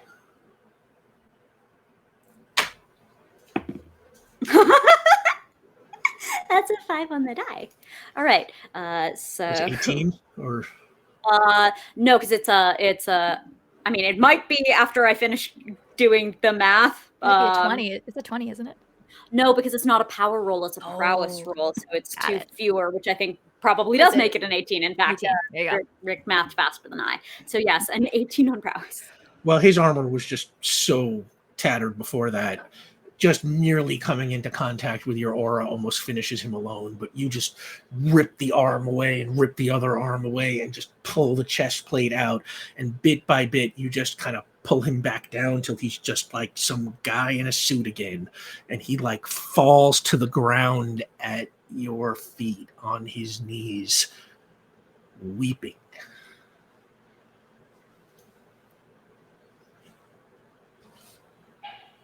This is what you would have had of your foes, no? To feel powerless. And he says, but you're a hero. You'll show me mercy, right?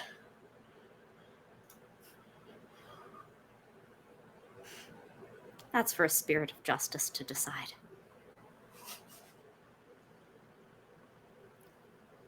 Vion, I've got one for you. I instantly teleport right behind you. Bamf. Well, well, well. I love the new look. Thank you. It was granted to me by the power of all of my ancestors in the choir beyond. It appears I am the Never Singer. It's a really fly fit. Hey, what's up, man? I turn to him. How's it going? I've seen you on TV a couple times. How you doing? You need like a tissue or something like that? You're like crying. You look real scared. You all right? And he does look there. He's kind of like shaking, you know. He's like, don't kill me. You want like a orange slice or something? Should we get like you need like an ice pack or something? You look like you got beat down. Was this you, Doc? Well, in defense of his performance, he did kill me. Many times. You shouldn't do that. You shouldn't do that. It's pointless. I don't even know why you tried. And I will kneel down and look him dead in the eyes.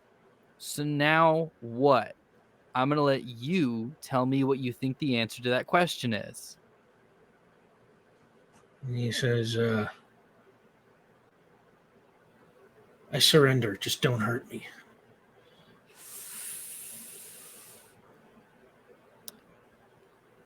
I'm going to ask you again because, I mean, look at us. We're not cops.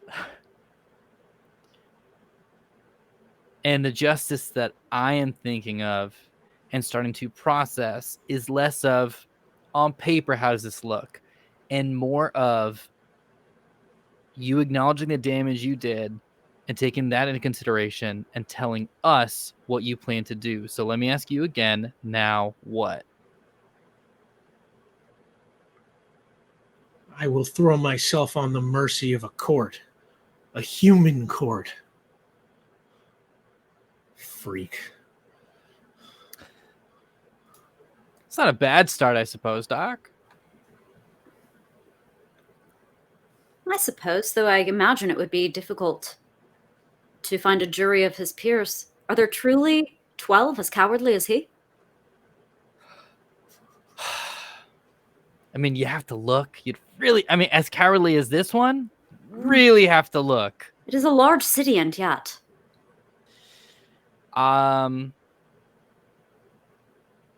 Tell you what, you call off that crowd, you make them disperse, we got a deal. How about that? And he kind of stands up and he looks around and he sort of says, you know, I can try. Don't worry, you have a megaphone. And he says, he kind of steps forward and, well, what would I tell them?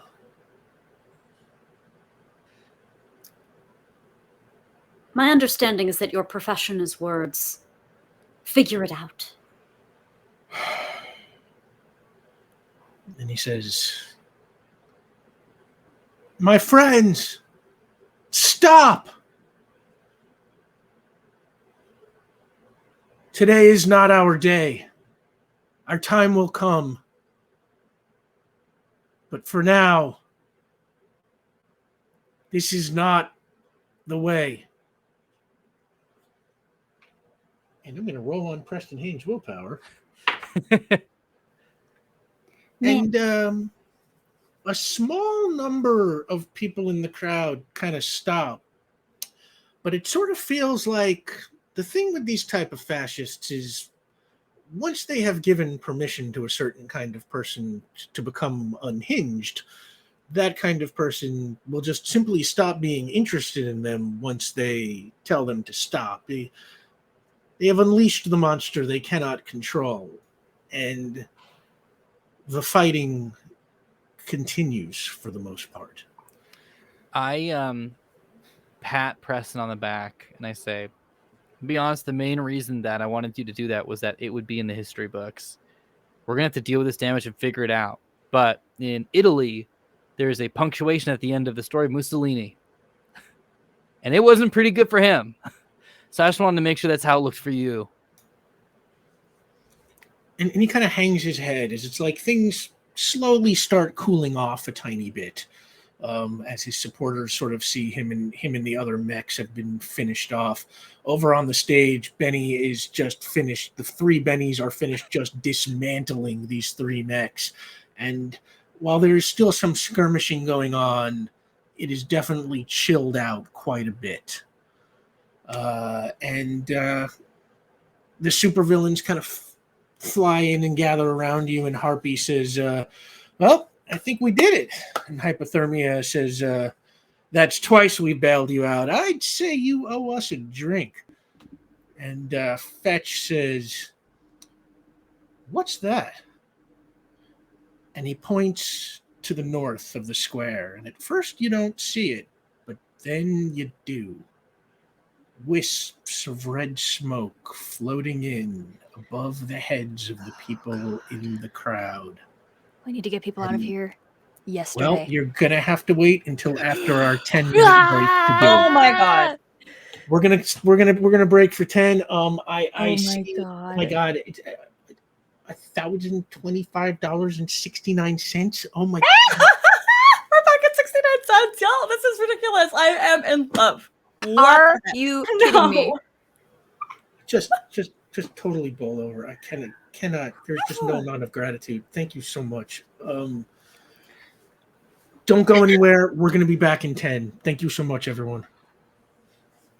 Oh my god! Look at all the hearts and the love in chat. All right. You know what? Fuck it. We're not doing the second half of this thing, so the show never ends. We're just gonna sit here and stare at each other in silence for the rest of this episode, and then the show will never be over. Rick Bud, we have not done all of this for us not to destroy a tyrant of the centuries. Mhm. All Come right, on. you're right. I'll be the bad guy here. The show must go on. That's catchy. You should. Okay. So wisps of red smoke float in above the heads of the people in the crowd, and they fly right in your direction and begin to coalesce over the hood of a car parked nearby. And within seconds, you find yourself looking at Donnell Tyrannon, played by Domhnall Gleeson. And he looks down at you from the hood of that car, and he says, bravo, team. Your powers grow ever more impressive. But my powers are great as well. And I can sense that you have the orb now. So as your king, I am going to give you one chance and one chance only. And he holds out his hand and he says, give it to me. Quick question above game. Can Benny, having said to the villains we need to get everyone out of here, been at the end of before break, been a thing so that they know, they are aware that we need to start getting people out of here ASAP? Yeah, they Okay. they heard that, but this all kind of happened Yes. right on top As of long that. as they So like know- the as long as supervillains they are know. kind of okay. they're That's sort fine. of I figured- watching, trying to figure out yeah. what's going on. It's okay if they haven't done anything yet, but I just need them to know that Benny wants to get everybody out of here. Sure, no worries. Would you like to tell them? No, I've had the privilege of confronting one coward already today. So if one of you would like to tell him now, who's going to tell him now? I mean, I got FaceTime with a god. That 3 technically. So actually, I'm pretty set in terms of answering to a higher power, I suppose. Bennie, Ulez. I'm just chilling. Oh, we think they are terrible and we wish not to engage. Not socially. Okay. Yeah, you suck. Well, there you have it. In that case, I'm going to make this as slow and painful as possible, and I'm going to enjoy watching you try to stop it in vain. And in the blink of an eye, he changes back into his smoke form and billows out over the crowd. And in no time at all, there's this huge, thick cloud of red mist hanging over the square. It floats down side streets, into buildings, into alleyways. You have never seen this much before. And for a moment, the crowd just kind of looks up, kind of confused, watching.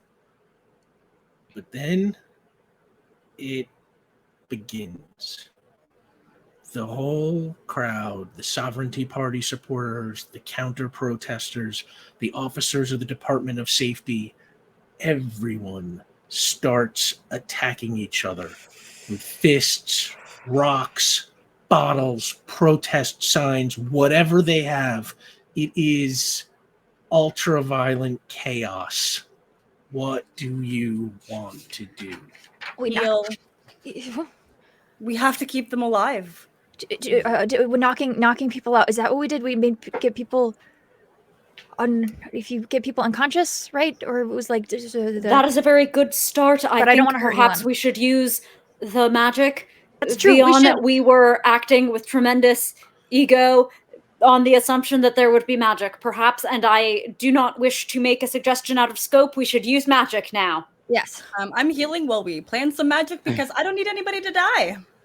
All right, Ulez, give me another healing roll. While you're doing that, follow 8. Okay, you start radiating a healing light for the people who are closest to you. Mm-hmm. Following on Benny's sort of prompting from right before the break, the supervillain team springs into action. Hypothermia kind of flies around trying to create ice barriers between combatants and freezing people's feet to the ground. Cat using telekinesis to try and pull people apart. Harpy is kind of pulling people out of the crowd and flying them to isolated locations. Pipe Dream and Fetch are they're doing what they can do too. Even Big Problem tries to help. He grows to 6 stories high and tries pulling combatants away from each other while shielding others. But it is kind of like emptying the ocean with a teaspoon. It's sort of hard to tell if it's actually having any effect. But that is what they are doing while they're trying to stop the riot. What are you doing? Vion, I looked at Vion. You have the orb, right? Yeah, right. Yeah. That was what happened. Okay, let's quickly put our heads together for 1 second. We've seen this orb in action before. Mm-hmm. Way, way long ago. A little bit. In a very similar spot. Yeah. In that, what shape was the red mist in? Just missed, right? But it needed a place to go. Mm-hmm. Yeah. It had the little box, right? They locked it in the box. Yeah. I could create a container of holding quickly, but Benny, I would require your assistance since there is no solar energy at the moment. Mm-hmm. I'm still real big, so there are 3 of me as far as I'm aware. that hasn't been turned off. Yeah. So one Benny could sit with you. I will prevent any of the hostiles from disrupting you. You could also just do a little of Benny these events. like melt into a little barrier so you have light and protection. Yeah. So you're gonna create like a binding box, Ulez, is that correct? We are double checking what the mechanics are going to be because capturing ancient beings of red mist and anger is not something that we have previously done. That's very true. Binding, is it nullifying?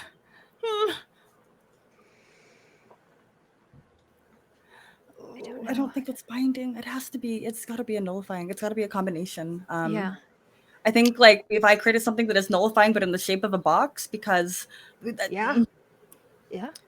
Then I can try to do a massive binding spell to try to pull the red mist together. I mean, if the orb controls it, right? If you can compel it to go into the box that Ulez makes. Right. Yeah. I'm gonna try to cast a binding spell through the orb. I will hold the orb out, and Rick, I will cast Binding. Okay, big, medium, little. I mean, let's go big. I'm turning off detection, so Ulez, you no longer have detection, just so you know. Thank you. And I will try to cast this at level 7. Full level 7, okay. Here we go. 9 plus roll. That is pumpkin. That's going to be 15. All right, then you got that on. All right, so this is Binding. Here we go. We're moving. We're shaking this magic. We've done this before. Hung out with gods. Here we go. Here we go. All right. I would like to now try to pull the red mist away from just floating from everybody towards the orb to take shape while Ulez is creating the box. Okay, so just to make sure I'm doing this right, Binding has a material level equal to its power level. Make a coordination test against the target's coordination. Yeah. Okay, Vion, give me a coordination test. Okay, here we go. This is 4 plus roll. That's 7 total. You cannot get him with the binding. He moves, like smoke, just whooshing around. You kind of shoot out the binding, and it just kind of goes right past him. Does the What about- orb give any boosts to that binding spell? Not if it can't connect. Got it. Not if it can't connect. Okay, that's right. Plus, just going to remind you, Matthias Valk was unsure of how powerful the orb might still be after 1,000 years, worried that it may have lost strength. So Right. It might not work for you as well as it worked for Kentu 1,000 years ago. Hold on. Is the orb? Is it like the orb, or does he have the gem? Oh, he is the gem now. I mean, Yeah. it's not an orb Okay. now. It's Okay, the that's a Star of good Strovia. description. Yeah. It is the Yeah. service survey. Okay. Yeah. How do you with a gem? How do you magnify power of a gem? Make it Energy control? energy. Do you make it brighter? Do you but, cast magic into it? Do you turn it into something else? We would think if you could infuse it with magic energy, perhaps that would be enough to restore. It's like a battery that has just slowly drained itself from inutility. And while you're talking, you see the red mist shoot towards you and reform into Donnell, who kind of stands in front of you. And he says, care to take a shot? Well, this is quite genuine of you. Thank you very much. Yeah, I figured that, maybe we can each get like one round in real quick. And while I'm saying that, I'm going to spin around and I'm going to cast I'm going to keep binding on. So I'm going to just do like a magic blast at him. Okay, give me a blast roll. Great. to To turn on level medium? 5. Yeah. This is 9 plus roll. That's going to be 12 to turn on. Ooh. Tie goes to the runner, so yeah, you get it on. Okay. And now it's going to be 5. Let me double check with blast. I'm just going to hit him with just magic energy. So this will be 5 plus roll. Here we go. That's 8. I rolled 3. You blast him. It looks like the blast connects, whereas previously you've never really been able to lay a finger on him. But he doesn't really seem bothered by it very much. He kind of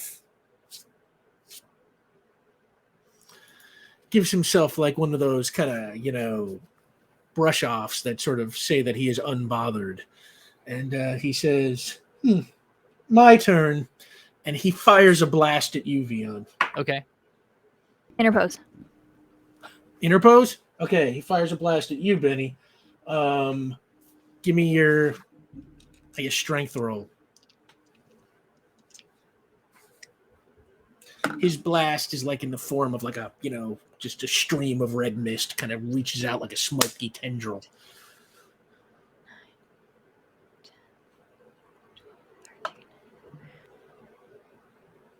14.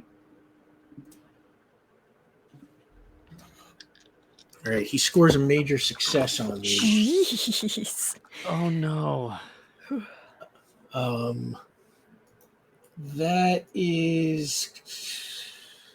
That cost you 5. Does my damage eat any of it, or was it 15 before? No, it was 15 before. Got it. Just want to double check. Yeah. You're big bad. No, yeah, Yeah. I swear. I just wanted to make sure. I figured, but And he's, I feel as though this is beneath me, and maybe I should farm this out. And suddenly he changes back into mist form and he shoots over the square and he envelops Harpy and Cat and Hypothermia and Big Problem. And Harpy starts like dive bombing the crowd, punching people. Cat is using their telekinesis to like pick people up and smash them together now.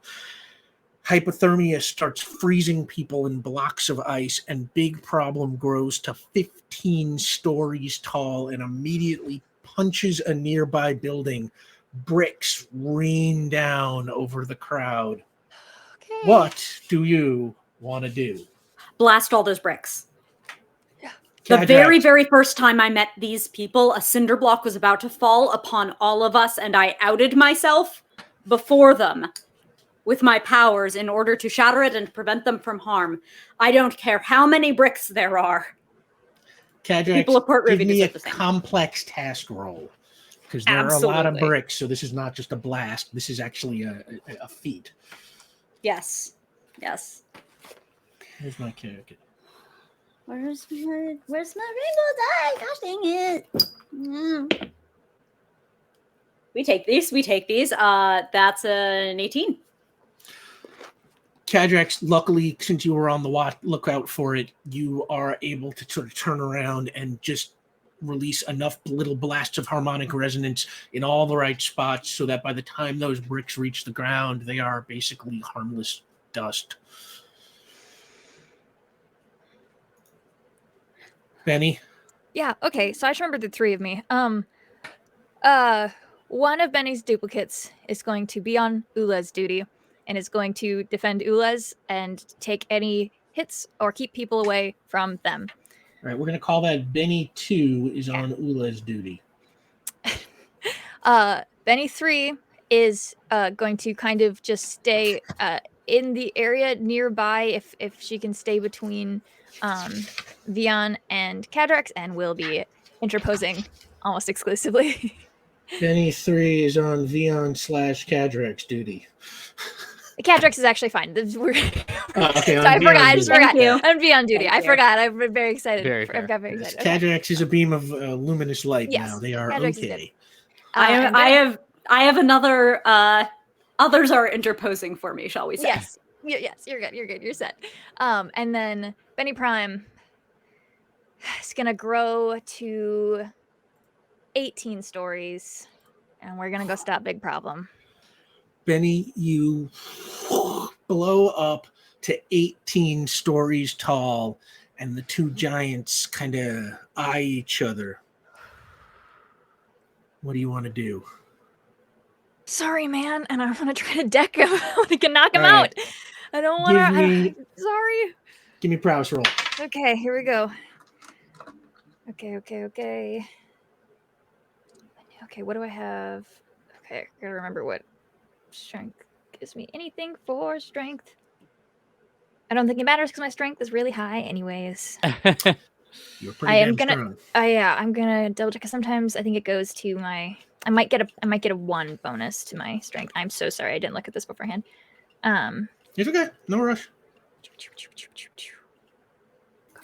Your strength because. Sorry, you ask your question if you got to ask a question. In the chaos, is Haynes like chilling, fighting, running away, vibing? He kind of looks terrified and confused, and is Cool. sort of like now hiding behind like a like a damaged van.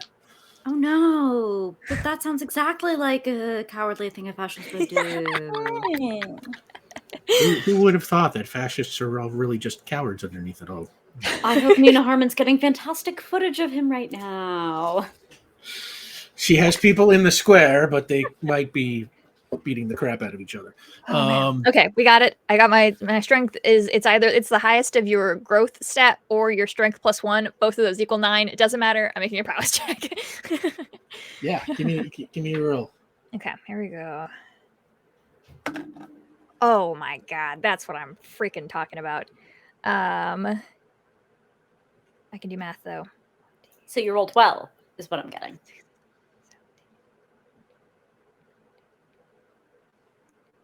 That's a 19.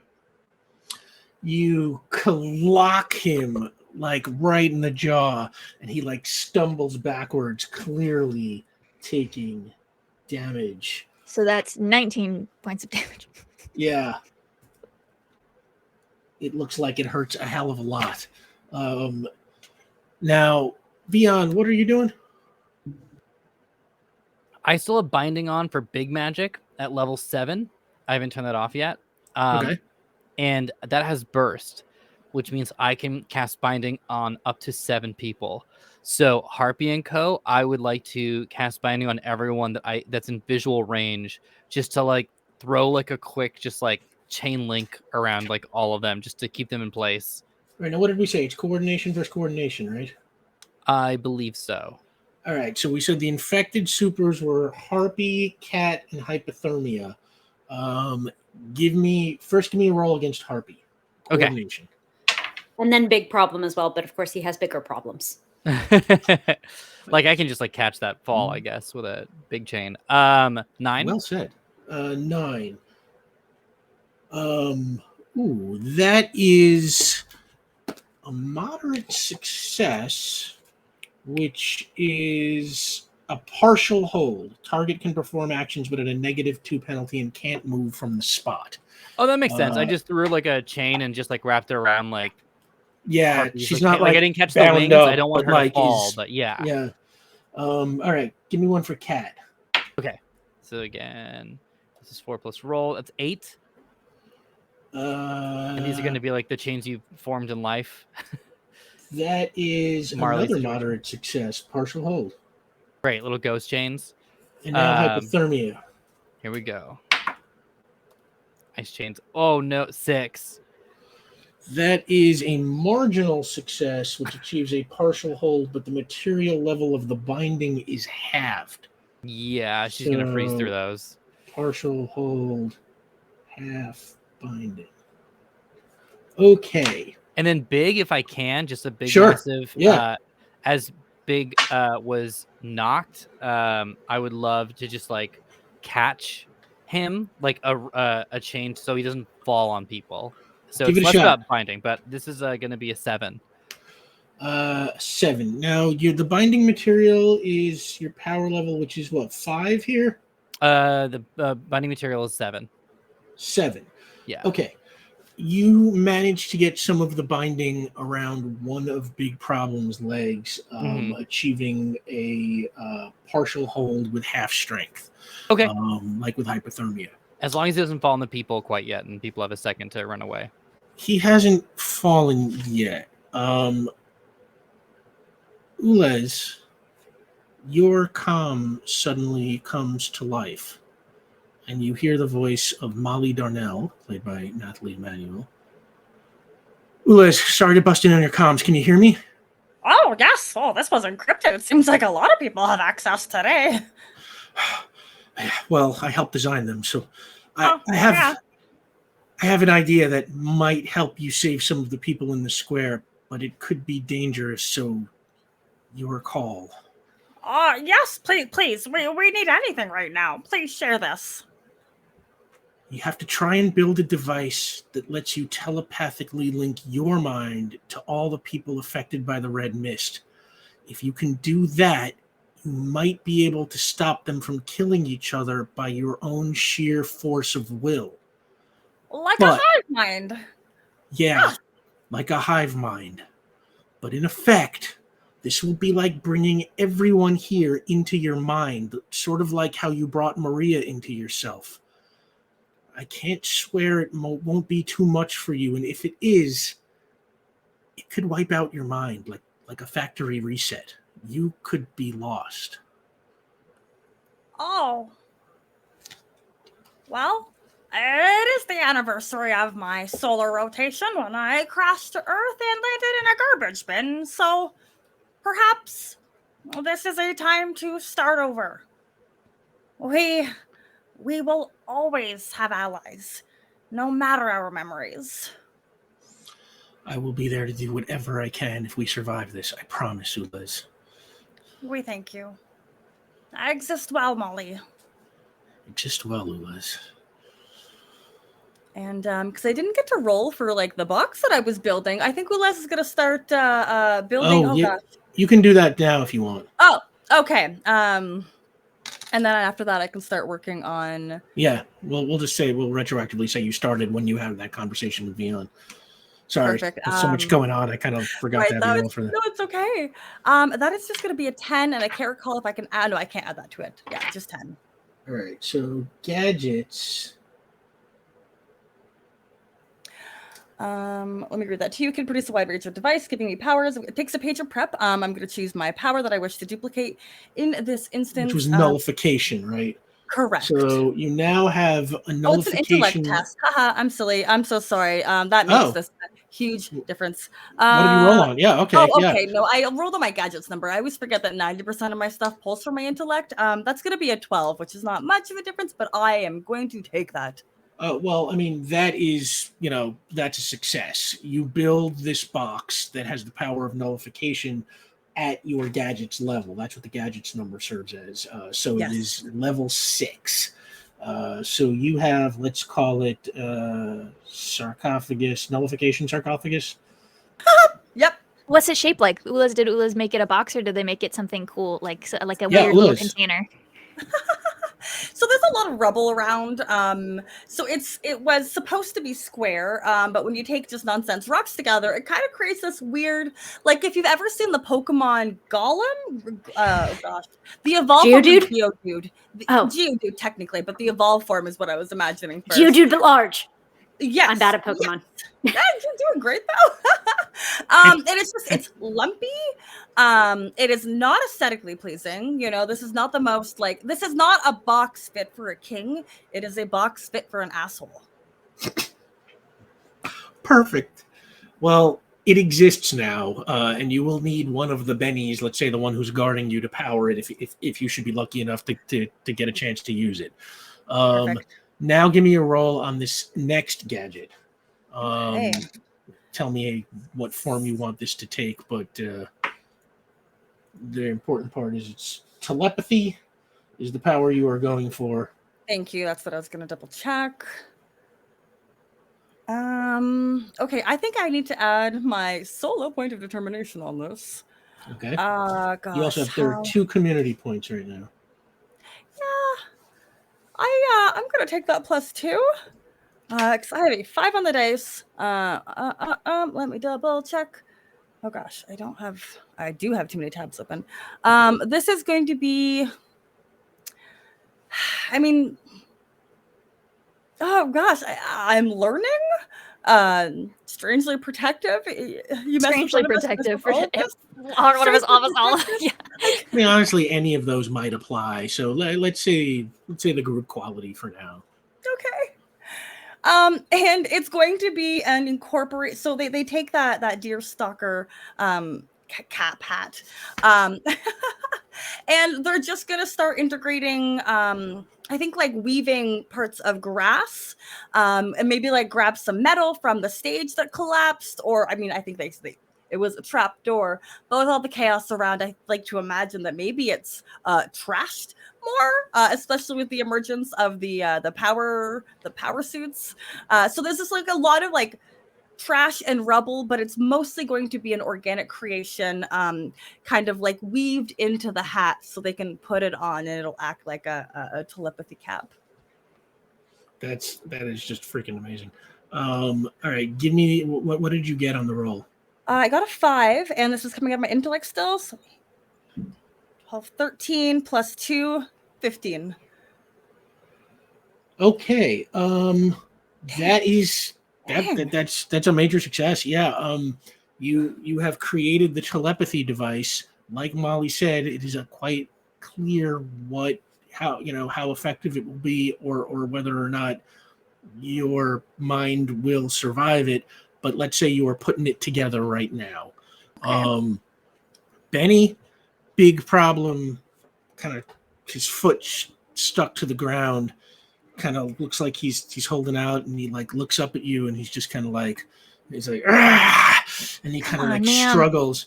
And while you are pleading with him, Benny, I am going to play Yes, please. the fire is sick, or what we are now The- calling the- diamond in the rough. Diamond in the rough. But the diamond in the rough, its negative face is the Yes. same as the fire is sick. Yes. So while Big Problem is struggling to pull himself out of Vion's hold, Benny, starting at your feet, you start to feel the obsidian forming. And your feet no. turn to rock, and your legs turn to rock.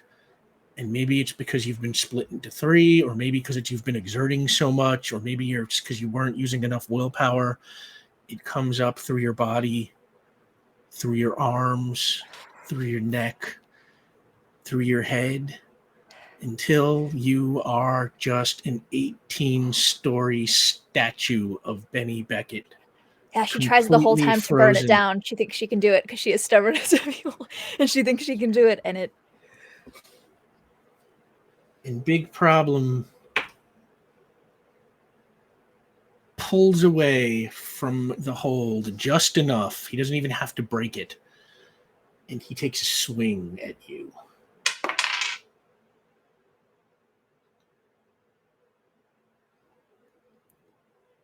And he pulls back and throws a punch. And it connects right in the middle of your torso and shatters you. And Benny, pieces of you fly all over the square, all over the place. Hundreds of pieces of obsidian, tiny shards. They all have like a rainbow iridescence. All of the pieces. And in the comms, y'all hear Fetch. It's like, God, he killed her.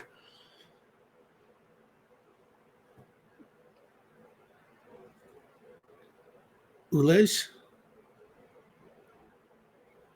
some of those shards rain down on you.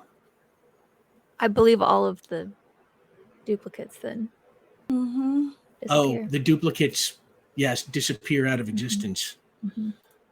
And Ulez, you kind of feel the shards come down, stop working on the device for a moment, and you look at the ground, and you notice one of those shards liquefies into magma. And then another one, and another, and another. And they begin to roll towards each other, slowly at first, but then faster and faster, and they begin to combine bit by bit, drop by drop, piece by piece, building up a pool of magma that just gets bigger and bigger and bigger, and then it starts to like draw upwards, forming a shape, a person, and then growing back to your full giant height. Benny, you reform.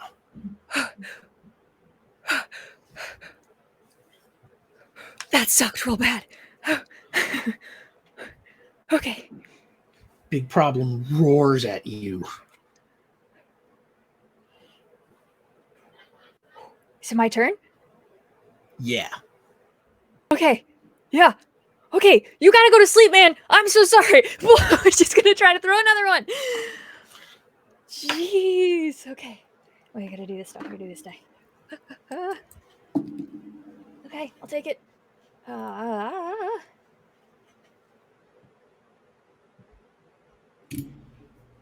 17. You crack him again. And this time he goes out like a light. Oh, I would like to And sort try of to starts to fall. I know. I'm bigger than him. I would like to try to Give me a coordination get roll. him down, set him down easily. Catch him like a dance dip. Yes, exactly. Okay. Come on, man. Here we go.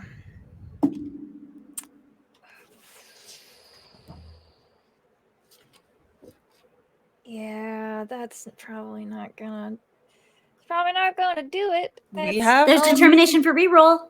That's true. I have. I'll use one of mine. I use a determination. We're gonna use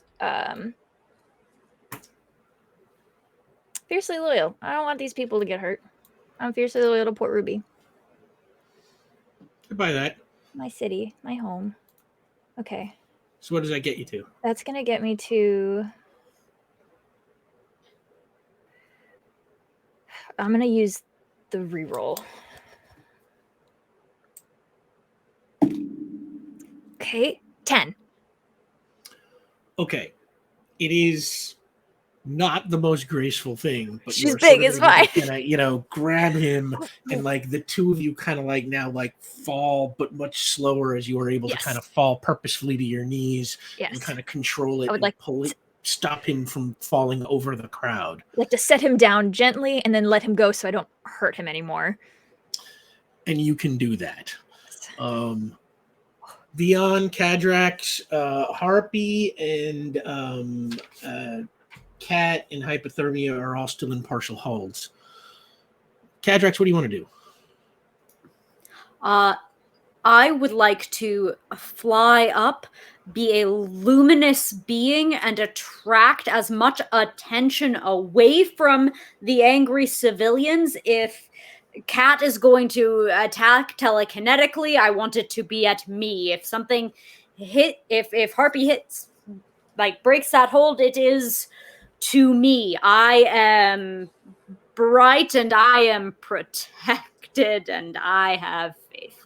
Give me a willpower roll. Mm-hmm.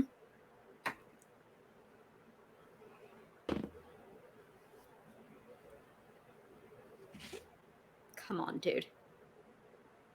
Come on, dude. Come on, dude. That's a 5. A 5. They So, taketh and giveth. okay, so against Harpy, that is a moderate success. You have no chance of succeeding against Cat. No, that isn't even mathematically possible, as I recall their and build. against Hypothermia, yeah, Cat, yes. You willpowered the hell out of them. Yep. And against Hypothermia, you fail. But Harpy swoops towards you, trying to break the hold and kind of trying to reach towards you. No, okay, let me make sure. Binding. What you got to do to break the hold? Partial hold and material. What is it? I think It's a burns her action to try to break the hold to get at me, since she's one of the ones who cannot attack from distance. Yeah, I believe it was a can't move and a -2 to actions, or to use the action or Right. break, I believe. Yeah. Okay, so she's gonna try and break the hold. Good. Burn your action coming. And she does. So Harpy is free. Vion, what are you doing? I am obsessed with the fact that Tyrannon is escaping our attacks constantly. When he formed into a shape, I was able to at least get a hit. At the very least, I was able to get a hit. But right now, he's infecting folks. And so what I want to do is go to the source of that problem. And he's all around us as the red mist. I would like He's to... actually in human form now. Oh, is he? Oh, wait, no. The last thing he did was shapeshifting and grabbed the supervillain. So yes, he's still Yeah. in mist form. Okay, yeah, you're right. I would like to, at the very least, to just get his attention, I would like to cast alternate form on him and change him from gaseous form to shadow form. Ooh. Using Big, medium. I want to keep those, whatever binds are still in effect, keep those going. So it's a medium magic. Full 5? Yeah, going full 5. Actually, I mean, I guess if I can just cast it and hit somebody, I can probably cast it a little bit lower. Yeah, let me make sure. Alternate form takes a page of preparation to change into your alternate form, but you can also return to normal form. There's an extra shadow form, which are the flowers. Okay. Here we go. I'll cast it at level 4, just to make it a touch easier for me. 9 plus roll. That's pumpkins. That's going to be 15. Yeah, easily you have turned Great. it on. Great. And so this is 5 plus roll. 5 plus roll, but it will Or- take a page of preparation to, That's in tune with this power. So let's totally see if fine. you get it. 7. I rolled a 2. Okay, you start working on that. Yeah. That brings up Benny. You have lowered big problem. Ulez is still working on the gadget. Benny, you have lowered big problem safely to the ground. What do you want to do? Okie dokie. Ulez needs starlight, so I'm gonna go be by Ulez. What's over there? I think I had to go to big problem. What is so like? Let's say Ulez is, kind of tucked away between the side of a small building and some of the Department of Safety vehicles. Okay. They have so far managed to avoid getting attacked by crowd members. Great. I'm gonna basically just like put a foot like next to Ulez, not next to, but like close enough. Still where they giant. I'm still giant. I believe I grew very big, came back very big. So I'm gonna just kind of plant a foot near Ulez so that I can keep kind of near them to keep them safe, and also so they can use some of the light coming off. Perfect. How in the past have any, like when we've faced people like Red Mist fighty people, have they reacted? They don't really react to outside stimulus, right? Like they don't, like if they get hurt or if things are uncomfortable, they don't really stop. Like they are just trying to fight, right? Like when they get hit, they don't react to the pain. They just like when I'm hot, that's not going to drive them away, right? Like to the best of my knowledge from the people that we've fought before. I think infected people will just, It's they are sort of just want too violence. manic. Okay. Yeah. I struggle to get those guards to like even calm down. Yeah. Okay. Man, I don't want to attack poor Ruby. We do have 2 activates. We that do. A very big person could probably take advantage of. Oh my god. Okay, you're so right. Everybody, I'm just gonna be like, everybody buckle in. And the Cadrax cleared a small area, right? I would like to try to do a big stomp. Like I want to just Benny like earthquake, like a Benny quake. This is not what Cadrax could do. This is not finesse. This is literally I want to knock some people over. Like. All right. Well, you had 2 free activates, so you don't even have to roll for this. Benny, you stomp down, activating the quality of the fault line or whatever they call it, rattled. Mm-hmm.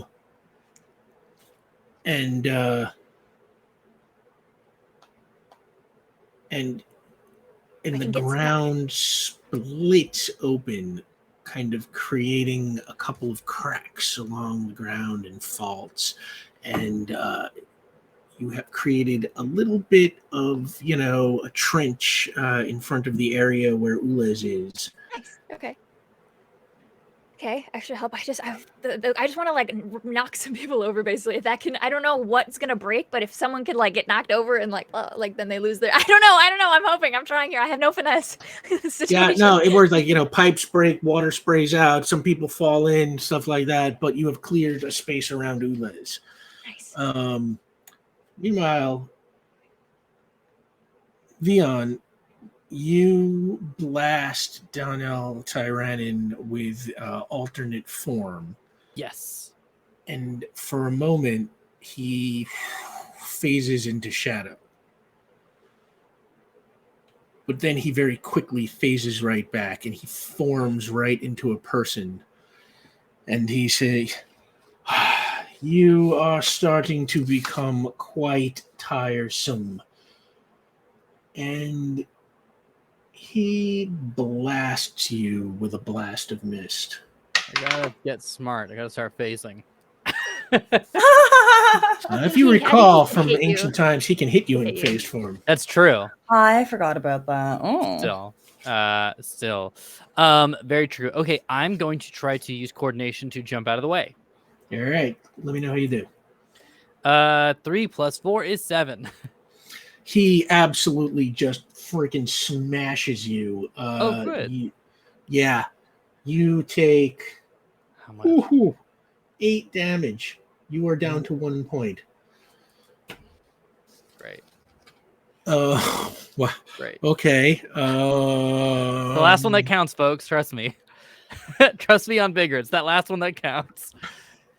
I know. And because he can go more than once, Oh, he now fires another blast at Benny Beckett. Great, good. I'll take it. Benny, Okay. one of those smoky tendrils goes shooting go. at your form. Oh my gosh. Okay, that is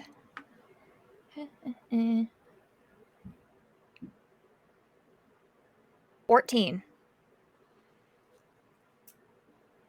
You take 6 damage. Oofa doofa. Okay. You are down to 6, is by my I am. count. Yes. Cadrax, what do you want to do?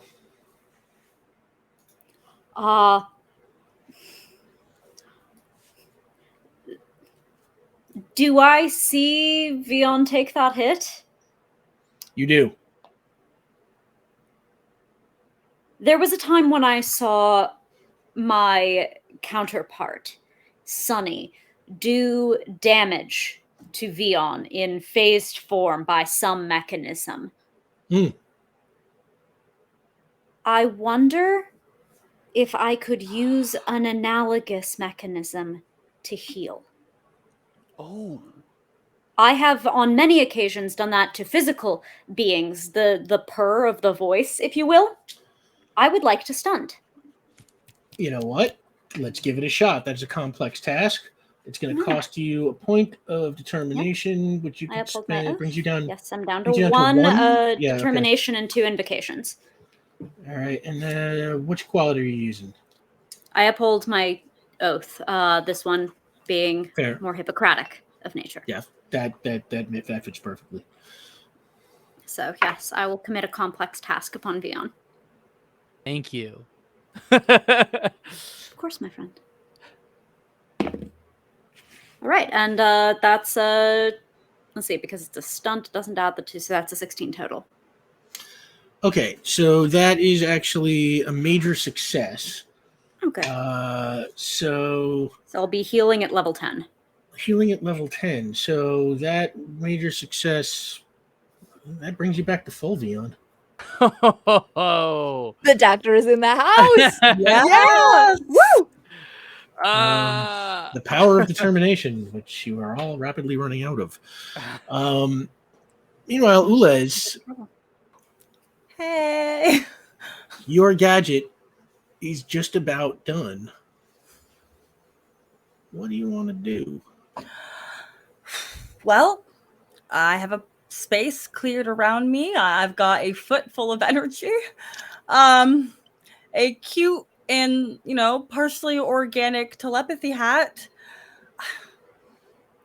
I think Ulez is going to take one last glance around the environment and just look at everybody, look at the chaos, look at the violence, look at their friends trying their absolute best, look at their enemies turned allies, turn enemies, turn allies, turn enemies that are all bound up, and even glance past that fascist butt face who's hiding behind a van, and then with a deep sigh, trying to remember everything and everybody, just in case this is the last time they, pull the hat down tighter and activate it. Well, as you turn the gadget on, I want you to make a telepathy roll versus unwilling subjects. Okay, and looks like this comes out of my willpower. Oh, or is it just going to be my telepathy number? It's your telepathy is your power number, so it's the gadget. So it's Gotcha. what is it, 6. 6? Yeah. Yep. How? Oh God, we have environmental. No, that was taken. How's our community determination looking? There were 2 free activates. There are two I used one. points of community determination. The free activates are for the fault line. Yep. Oh, okay. I thought it was The for maneuver the generated crowd. its own and didn't cost one. Yeah. Mhm. Yeah, I can't take advantage of that. But I there are might 2 points of community determination. Yeah. a point of community determination. Yeah, thanks. Okay, cool. Be as good at this as possible. We endorse that. You went to the Okay. School of Excellence. Exist now in excellence. Yes. Let's see. Not my best, not my worst. And this is just coming out of my 6. 10 plus 2. Oh. Okay. Can I I'm argue gonna like investigation? No. I'm going to treat the crowd as, sort of the average of people in here. And most of these people are just sort of normal humans. There are a couple of supers in here, but there are so many people. I'm just going to sort of fold it all into one role. Ulez, you turn the gadget on and you reach out with your mind and you feel your consciousness spreading through Bray Square, picking up those infected by the red mist. At first one by one, but then by the dozens, and then by the hundreds, and then by the thousands. And soon you feel tens of thousands of people inside your head, all infected with the red mist's rage power. It is just overwhelming. Make a willpower roll. Okay. You want to take that other point of information, maybe? I got an 11. The second best I could have done. With the most incredible force of your will, you reach out with your mind and tell everybody, stop! And suddenly, they all stop. The violence ends as everyone stands perfectly still, looking sort of bewildered, but essentially frozen in the space that they were in. Bennie, Cadrax, Vion, when everyone stops fighting, the supervillain team stops too. Even Donnell seems confused. And Ulez, you feel something in your electromagnetic brain short circuit, and your system shuts down, and you collapse as you feel the reset process begin. Make a willpower roll. Oh, what are you gonna do? I'll say Benny's still next to them, so I am dropping form, dropping scale, and I'm sitting. Because I don't know what just happened. I don't think we heard Molly's little beat to them, so I don't know what just happened. Molly did it through the comms, so it's like you would have heard that actually. Okay, well then, either way, yeah, I'm dropping down to regular Benny, and I just wanted there's nothing that I can really do, but I just want to be there for them because this is anything you want to try to do.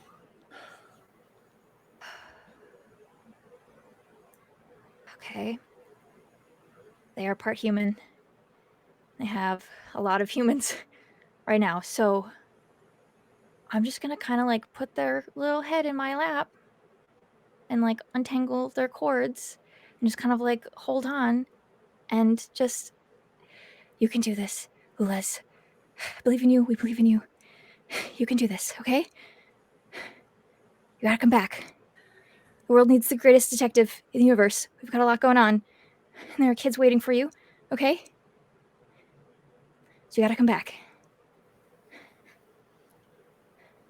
I'm just gonna kind of whisper to them, basically. Actually, Benny, make a willpower roll. Oh God. Okay. How about implore for a skill that I can toss on there? That feels sure. Yeah. Seriously. Okay. Sounds like you're imploring. Here we go. That's a 16. Ulez, give me a willpower roll, and I'm going to give you 1 point of determination based on Benny's imploring that you can choose to Okay. spend here or not. Yes. That is not even a question. Okay. That's a 5 plus willpower is 6. 11 plus 2 is 13. Ulez, I don't even know how to describe the experience of, what is essentially a very sophisticated machine being turned off. And as the reset process begins, you feel your whole memory starting to be wiped, as it was a year ago when you first arrived on this planet. Bennie implores you from outside, and somehow it echoes around in your sensors, in your mind. And somewhere deep down in your head, Maria hears that. In her humanity, she kind of mentally grabs you by the collar and is like, "Oh, let's wake up!" And your eyes pop open and your braids just kind of burst with purple light. You are a little confused. Hey, buddy. Are you? Do you know where you are? I still know you. You are. Benny folds over and like hugs their little head in their lap. Oh my god! Don't scare me like that. It's just. Oh, we were scared. Okay. Well, we're scared together. It's okay, and I'm gonna help them sit up, and you can let you reorient. And Donnell Tyrannin sort of walks calmly towards the four of you, and he says, "Is this all you've got? Pitiful." And he kind of just smirks in your direction and waits for you to make a move on him. You think that was nothing? Are you kidding me? Do you know how many minds are out there right now that you brought to rage? Do you know how easy it is to bring a mind to rage? Do you know how hard it is to calm it back down? Nice try.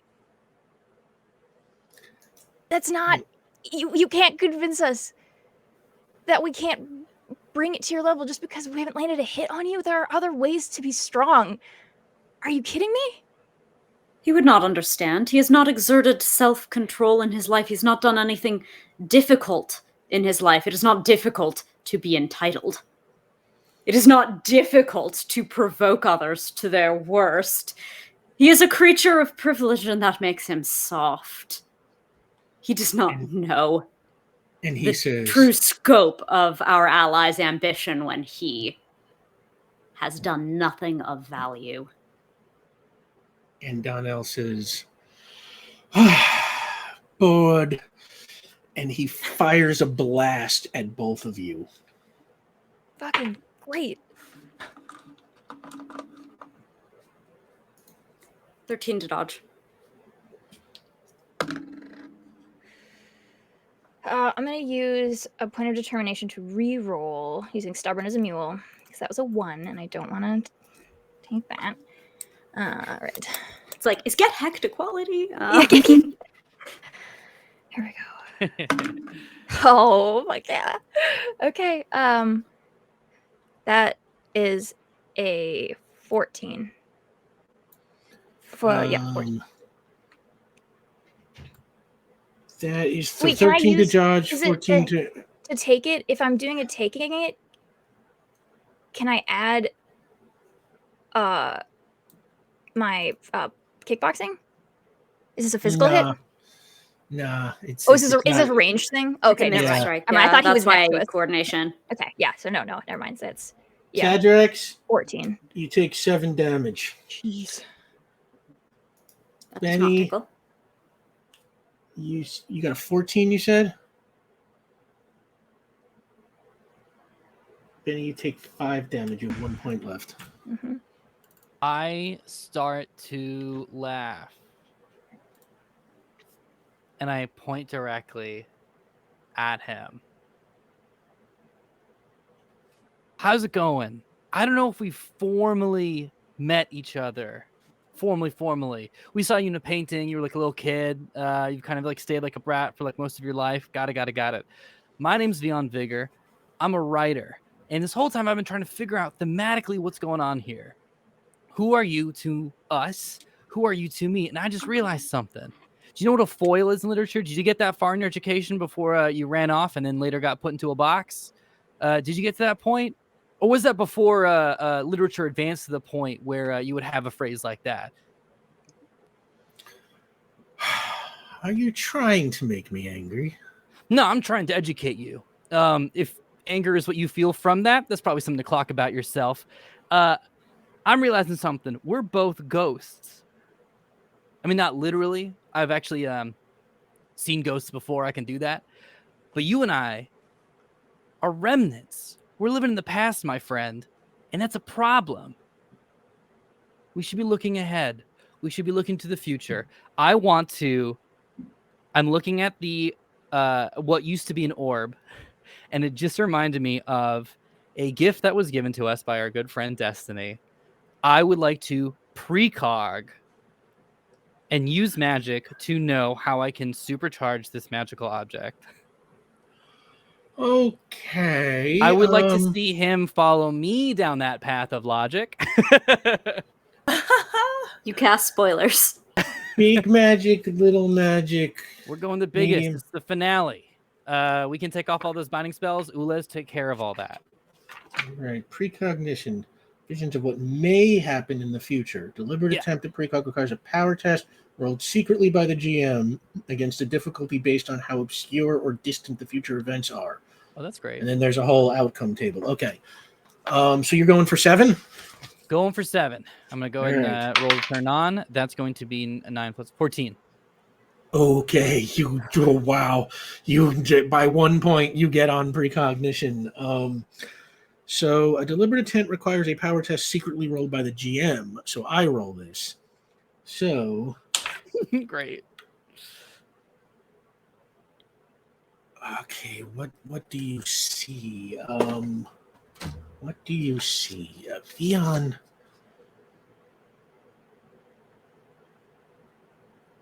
You see. Okay, what you see is actually pretty confusing. You see Donnell Tyrannin and you keep like shifting back and forth like in the same spot. Like first you see him, then you see yourself, and it's you, then him, then you, like just like right in the same exact spot. And then there's like this red light, and then your vision goes black, and you hear a voice in your head. Maybe it's real, maybe it's a memory. You're not sure. But you hear the voice of the God of the Way. And he says, save the village. And you hear the voice of Matthias Falk. And he says, it is what's within that matters. And then it ends.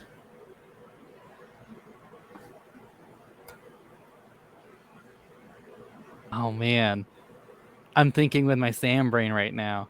Okay, 3 quick questions. 1,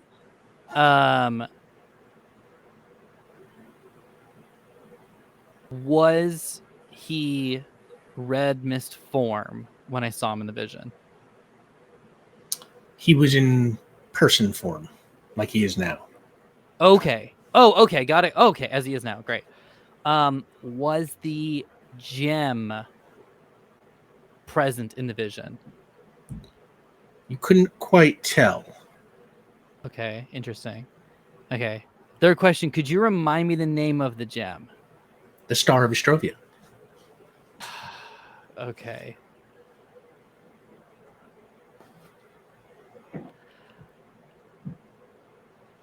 We're hearing the cogs turning.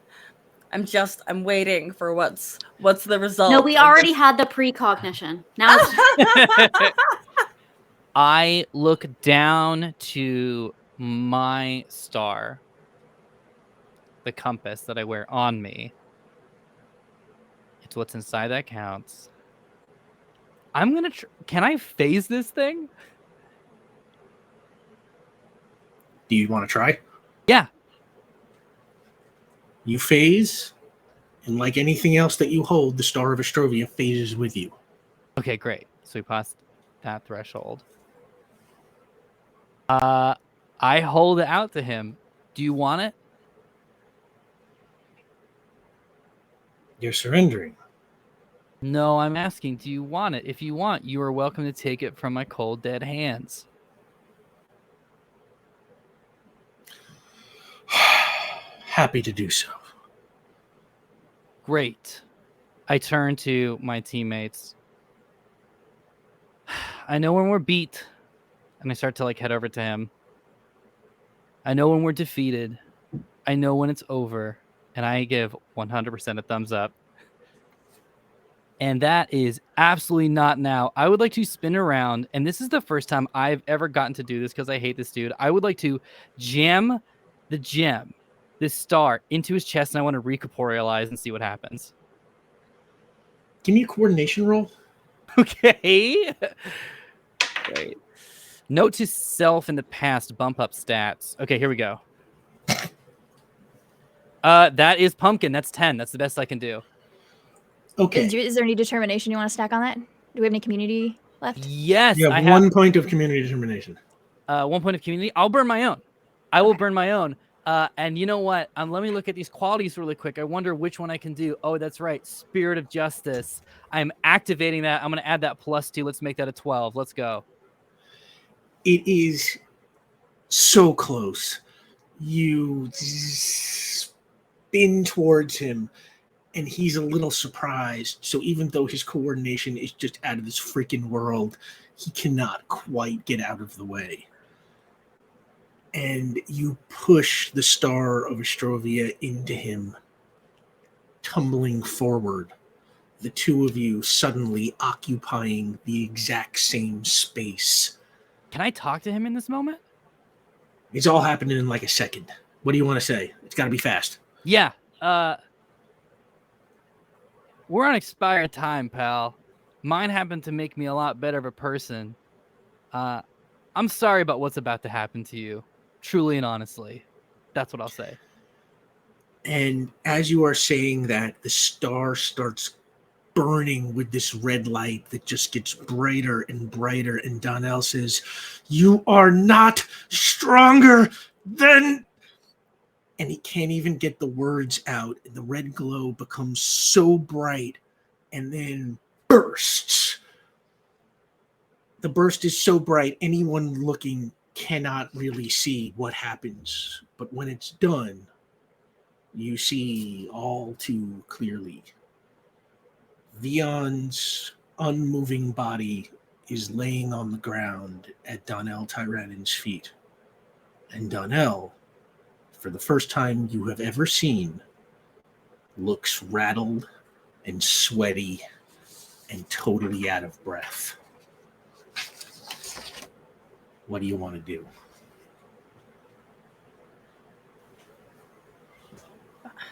Bennie, you have to go. I'll be okay here. Absolutely not. I'm gonna walk up to Donnell. What am I seeing on his face? He looks, like I said, just a state you have never seen, kind of shaking, looking at his hands, breathing heavy, sweat pouring down his brow. You want more than that, you got to give me an intellect roll. You want to tell me what's going on in there? You're asking him? Mm-hmm. Give me a willpower roll. That's how you circumvent an intellectual. That was I so watched good. it happen in real time. Can I use implore? Can I use my implore skill? You're trying to implore him? Yeah, tell me. Okay, sure, close enough. Oh yeah. 15. And he says, oh, you think you're so clever. Your friends think you're so smart. This is not how I die. This is not how I die. And he fires a burst at you, Bennie. I want to try to hand up. I want to try to shove his hand up like I did with baby Miranda. Give me a coordination roll. Same energy, after all. Yeah. I don't know if I'm gonna be able to get it. He's real strong. You got this. Yeah, but you're you. Seriously, you're you. Kickboxing? Yeah, this is a fighty move. Trying Okay. to catch someone's arm. Mm-hmm. It's only a 10. Well, normally only a 10 you'd probably wind up with a broken hand.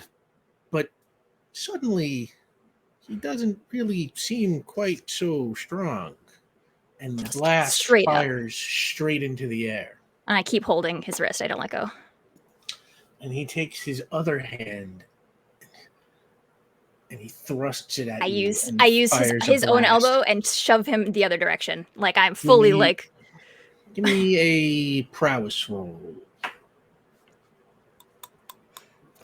that dies on the ground. Okay. Okay. Can I use kickboxing for this? Four dice I don't don't know count. if this Four is dice don't exist. Yeah, sure. okay.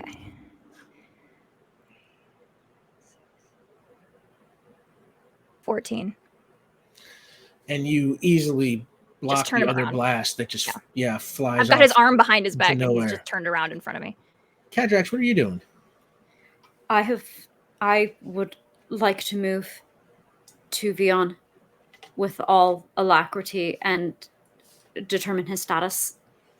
Yeah, you fly over and just get down right next to him. Give me medical roll. All right, that's a 5 on the die plus. It's plus 15. As far as you can tell, no heartbeat, no respiration. Vion,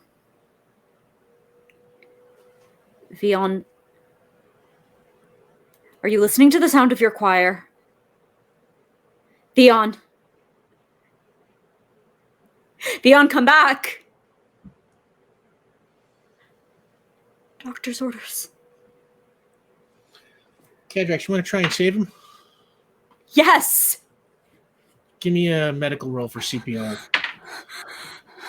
How about that voice? How about that voice? How about that? Ulez, what are you doing? Please help me. Ulez is probably going to drag themselves over to where Vion and Cadrax are. And I want to heal. I haven't healed my party yet. I don't need to use determination. You're healing Vion? Yes. Okay, give me a healing roll while Cadrax tell me what you get on your medical roll. All right. That's 14 plus 2 for what was very evidently a choral invocation is 16. Okay, you got to work on him. What do you do, Ulez? I got a 7. All right, Ulez you try is so healing. tired.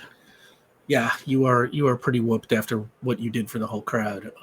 Bennie, Donnell, Tyrannin, no, and he flies up into the air. I with have you a on him. Okay.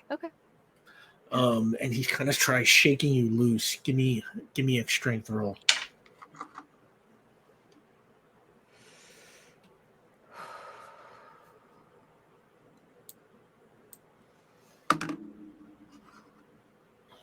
It's an 11. You are able to hold on.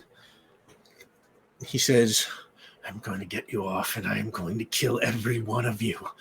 The pain will never stop. I will never, ever forgive you. I don't need your forgiveness, but you might need ours. Just holding on. And he tries to fire another burst at you. I've got him pinned and I'm behind him. Okay, you're behind him? Okay. Yeah, because I twisted him around for the second one, and had pinned him. And then when he left, if I would have still been behind him. Gay He jacket. tries to change into gaseous form. Hmm. And for a second, he kind of starts to smoke with red mist, but then I want to squeeze him. I want to squeeze him really hard. You don't even have to. Just it to just startle doesn't him. work. Mm-hmm. Yeah, and then you got him, and he's like, "No, I can't lose. I've waited too long. You've already lost. No." You And lost the kinda moment shakes. you took this track in your life. Okay? What do you do, Benny?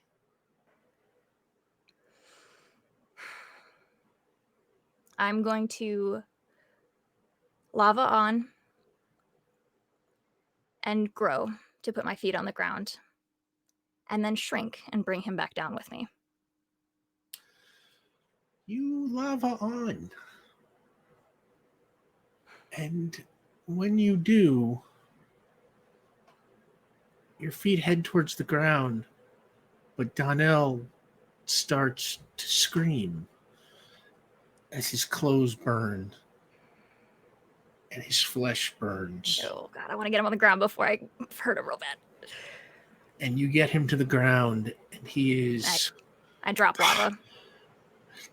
He is just gasping for breath, burns all over himself, tries to stand and falls, tries to stand and falls. I hold a hand out to him. Die. Not today. And he passes out.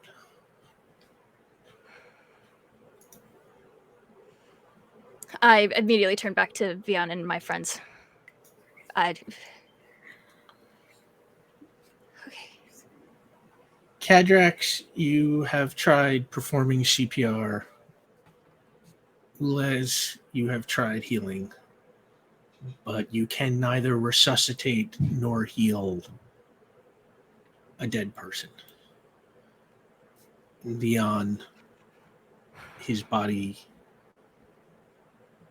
just took too much energy from what he did, and he is dead.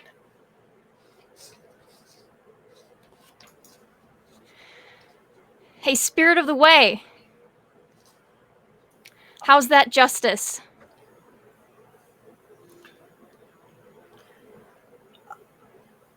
Are you shouting at the god? I've done weirder things. Spirit of the way! Show yourself!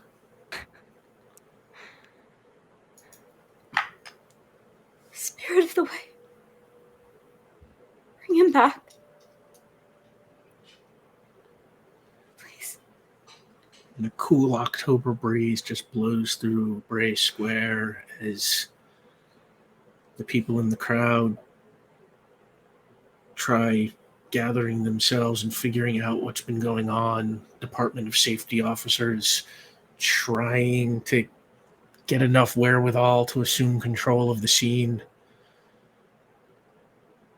And Vion is just still and cold. But as you watch, something strange happens. Vion's compass begins to glow with a blue light. And then it begins to rise, tearing itself from his clothing. And it hovers in the air and then shoots a laser of blue light into the night sky, and the blue ray just hangs in the air like a tracer. And then something else happens. Theon's body suddenly turns gray and then silver. And that silver form loses its Vionness. His face dissolves away, his hair and clothes dissolve away, and you find yourself looking at a faceless, almost formless silver person.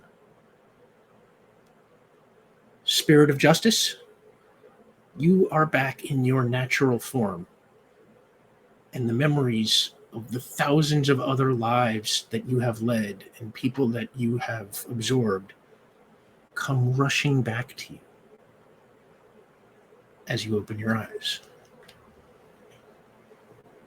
The spirit takes your hands. Hey, buddy. Would it be easier to speak with his face? Oh, Who do you want to be? whatever you are comfortable with. And after a second, reforms into Vion, although very silvery. Holy smokes, okay, so that worked. No. Oh. You must prove yourself as yourself. Okay. How does one correctly consume a cortado? With friends. And if alone, with music. But if you get some really weird news about your sense of identity and stuff like that, you take it like a shot. It hurts like hell. You try not to flinch in front of people, and then you fly to one of your best friend's places and talk to them about it. Does that pass? Yeah. I squeeze the hand of the Spirit of Justice, knowing now that it is Vion, among others. So, That was pretty cool. yeah, that worked. Yeah. Real Hail Mary, if I'm being honest. Who? Where? Who was Hail Mary here? Oh, sorry. No, no, sorry. No. Just in terms of, it worked. Oh yes. Yeah. Are we well? I don't think we get to keep you, do we? I have a feeling. No. Except, Ulez over here reminded me earlier today. It's like being a keeper. A flesh keeper. We're still working on that. We can workshop that one. I suppose we all go different ways at certain times. It was never going to be forever, right? Not a permanent gig, right?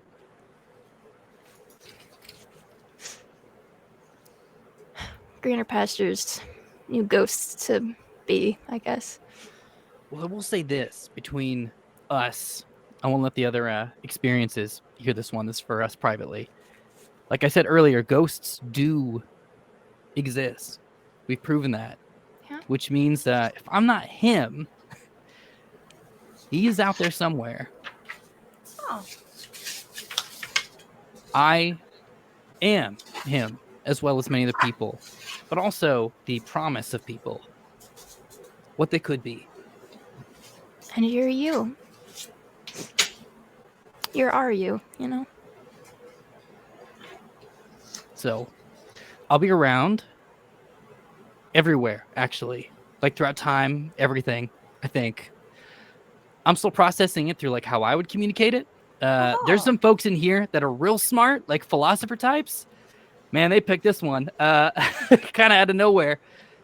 And I've been wondering that the entire time. Why Vion Vigor? Why not? Why not? Could Or be was anyone, that the right? answer? That was the sorry, that was the answer. Yeah. Okay. So this blue light is very ominous. Oh, we like it, but it is bright. Yeah, Pretty. That's the next you, right? I think so. I think that's kind of the rub of it, which is a little weird. But that means I'll be out there somewhere. So come find me. You find us, jerk. You're the one leaving the party early. I will say Vion this. Pardon? Yeah, go ahead, Doc. Vion Vigor changed the face of this galaxy. Vion Vigor was kind when beings from other places had no expectation of such kindness. and in so doing became open, in so doing became heroes, in so doing changed their own people for the better. You say, why not Vion Vigor? I say, look to what Vion Vigor was capable of. And the spirit, all of your thousands of selves, should be honored to have him in their number. You hear that, everyone? That's Doctor's orders right there. I hold out my hand to Cadrax. I take it. I have always respected you. I have always liked you. And I love you all. I figure communication might get a little tough. Yeah, perhaps. And the way this thing usually works, I think that you kind of just go, forget everything, assume a new memory, explore that part of reality, and figure out what justice is, which, you know, is interesting. It's worked this far, but I will say this: Vion Vigor has always and will always be a pain in someone's ass. I'm gonna see what I could do about reworking it, and even if I can't directly to you say happy birthday or happy anniversary of being on Earth or congratulations on yet another successful surgery, if you feel an inkling of it, there's a chance that's me. Just a little different. That's all. This is the worst birthday gift ever, by the way. Just so I'm you know. aware. Yeah, we didn't even go for a walk. That's okay. Next time. Yeah. All right. Choir could use a little jazz. Yeah. I hope that you can continue your life as a keeper. You have done so well. You will continue to be and exist so incredibly. The better for knowing you. So, all right. Let's Benny's do a gonna. group. Yeah. Yeah, I was gonna, yeah. Benny's just gonna step up and give you just the biggest squeeze, and Group hug. you are one of my best friends, Vion Vigor. Spirit of justice. Spirit keeper. Spirit keeper. Spirit keeper. I wish you could have stuck around, but I'm so glad to have known you. This you. I promise you. And I'll give like Benny a kiss on the forehead. I will fucking fight a god to come see you again. I promise. You better. All right. Just so you know, I'm keeping it all down to be good in front of you. I'm losing it. This is weird. I know what's about to happen right now. I don't know where I'm about to go. I'm going to have to give someone bad news. They're probably going to be dead. Oh, that sucks. But we have all kind of done that, I guess. But if you miss me, when you miss me, and I'll take all your hands again, look around. Look at what we did. Look at this. Hey, that ain't too bad. Not bad at all. All right. I'm going to hop on this blue light, see where it goes, go do some adventures, try to find a way to communicate and stay in touch with you all in strange, poetic ways, but I guess that's kind of what life is. And as Vion kind of steps back towards the blue light, if you could do me a favor and tell yes. Destiny. Oh, hell, I bet you she already knows, doesn't she? All right. Till next time, my friends. And I will hit that blue light. Love you, man. Exist well. And the spirit of justice rises into the air and follows the blue tracer into the night sky.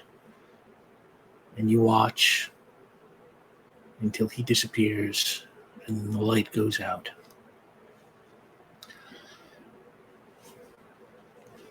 Over the following days, you You put Donnell Tyrannon into the nullification box that Ulez built, and you hand that over to Lila Pendry, who tells you that she knows where to put him. And the city takes stock of the damage. The Red Mist attack left a whole lot of people injured. There were some casualties as well. But mostly, the city mourns the loss of a hero. And all the things that Destiny saw come to pass. Candlelight vigils, memorials in the street. You tell Vion's sister, Amira Banerjee, the truth about the person she knew as Vion, and that he's gone and won't be coming back. And finding out that the real Vion died alone in the desert hurts her for sure. But watching the outpouring of love for him now feels right to her, and it's like he's finally getting the send-off she believes he deserved. So she is happy to let the city think this was Vion, and he is dead now, which he is. Mayor Carter gives him a posthumous medal. Amira gives a speech. There's a showing of the Dark Window on the Great Lawn in Greenacre Park. Koji, Oh, he would have loved that. You kidding me? Koji, the street artist whose life you saved on the day you met the alien strike force, he paints a huge mural of Vion holding the Star of Astrovia on the side of a building in Bray Square. And Leon Neal finds you at the vigil. And he says, now I'm not really the sentimental type, but I will miss him. He was a hero who made me want to do better. Better for the city and for myself. And he starts to walk away, and then he turns back to you and he says, you know, it's kind of scary how, with 1,000 years between them, Preston Haynes and Donnell Tyrannon were so similar to each other. You know, I guess the worst ones always have the same tricks up their sleeve, don't they? Makes him easier to spot, I guess. Well, I'll be keeping an eye out. And a couple of days later, on the morning of Thursday, October 14th, 2021, Cadrax, as the sun comes up this morning, you hear music. The song of the choir beyond is in the air, but it's different this time. This time, it's calling you someplace.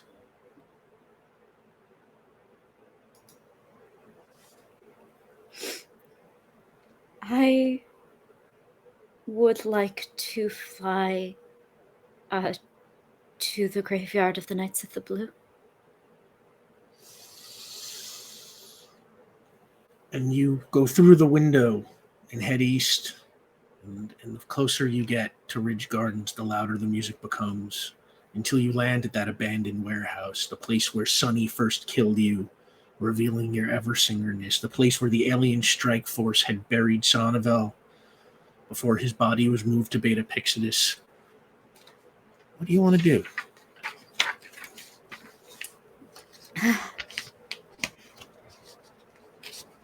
I hope you like the sound of jazz now.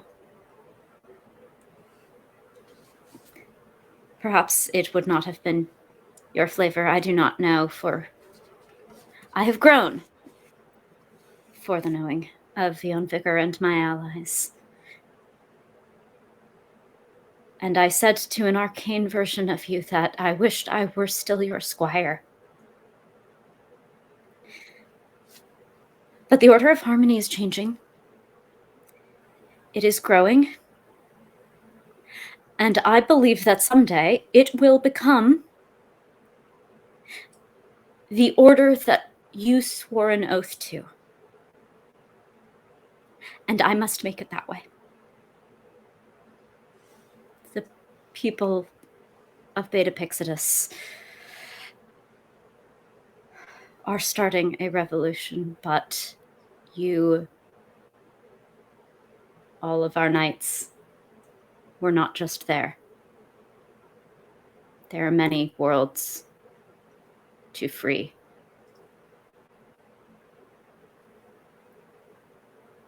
We have helped this one.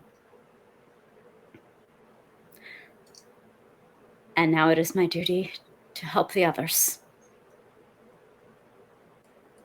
Someday I will be worthy of you, Sonnabelle.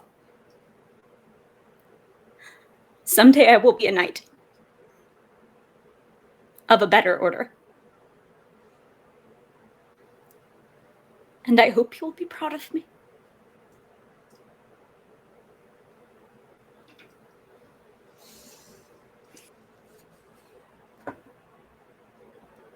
The following afternoon, Friday, October 15th, Ulez, you are at your apartment watering the plants when your phone rings. And you can see that it is Abigail Fripp. I'll answer and put her on speakerphone. Well, you get it. She says, "Hi, Ulez. I'm Caden's roommate, Abigail. You remember me, right?" Oh, yes, you babysat Lori and Dog very often. They were very fond of you individually. We are not sure if they were fond of you together, though. Yeah, right. Well, I'm calling because, first I wanted to offer my condolences to you. Vion was such a good person. I didn't know him super well, but I feel his loss, and I miss him. We thank Anyway, you. I recently came into some money, and I've been looking for something good to do with it. Well, a lot of somethings. Ways I can help people in the city. And Caden told me all about the work you've been doing at Golden Gardens. So Yeah. I hope this is okay, but I reached out to the city and, well, I bought it. The whole development. For you. Oh. Well, all of it? Like the buildings and the ground and well, there's not much more than that.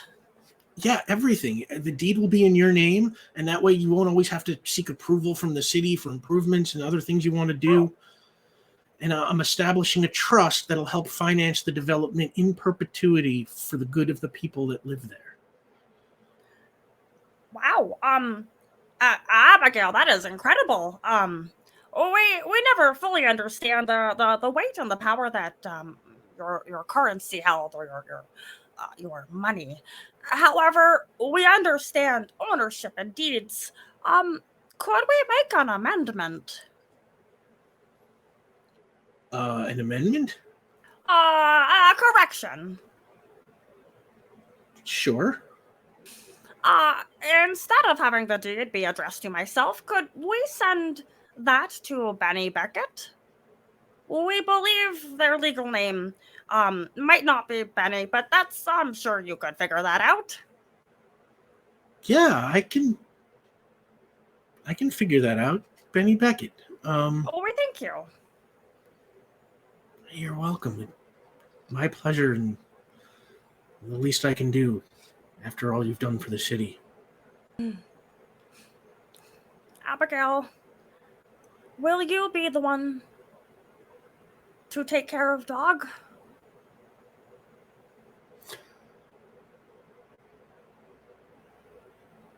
Take care of Dog, of course. We have a bunch of toys of Lori's that we would like to drop off. Most of them are half-eaten, but Dog seemed to have enjoyed them when they were playing together. And, well, we are taking Lori on a bit of a trip soon, so we just need to offload the bathroom full of squirrel toys, Lorgen toys. Well, I would be happy to take that off your hands. Thank you. Have a good one, Liz. You too, Abigail. Exist well. Just well. Now, Cadrax, you are at home on the couch, scratching Dog's belly, and you were watching and listening to that whole conversation from Abigail's end. And when it's done, Abigail hangs up and turns to you. I think they're happy. And she just stares at you for a moment and says, "Are you?"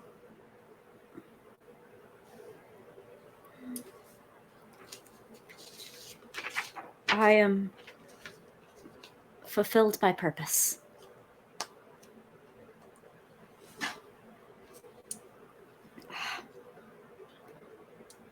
For what it is worth, I did not intend this to be the way that you found out that I am not from around here.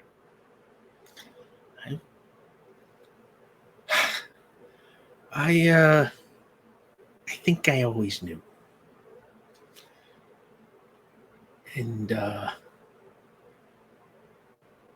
think I'm so much better off for having had you in my life.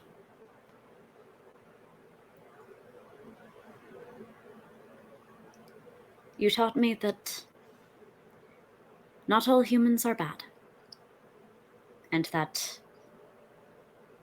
they were perhaps worth saving. I look forward to saving many others. I will miss you, as I do. I'm always with you.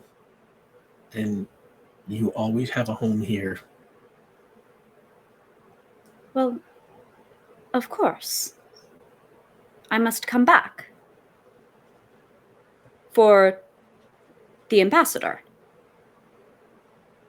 I will continue scritching the ambassador. And Dog just starts licking at your face. I love you. And I love you.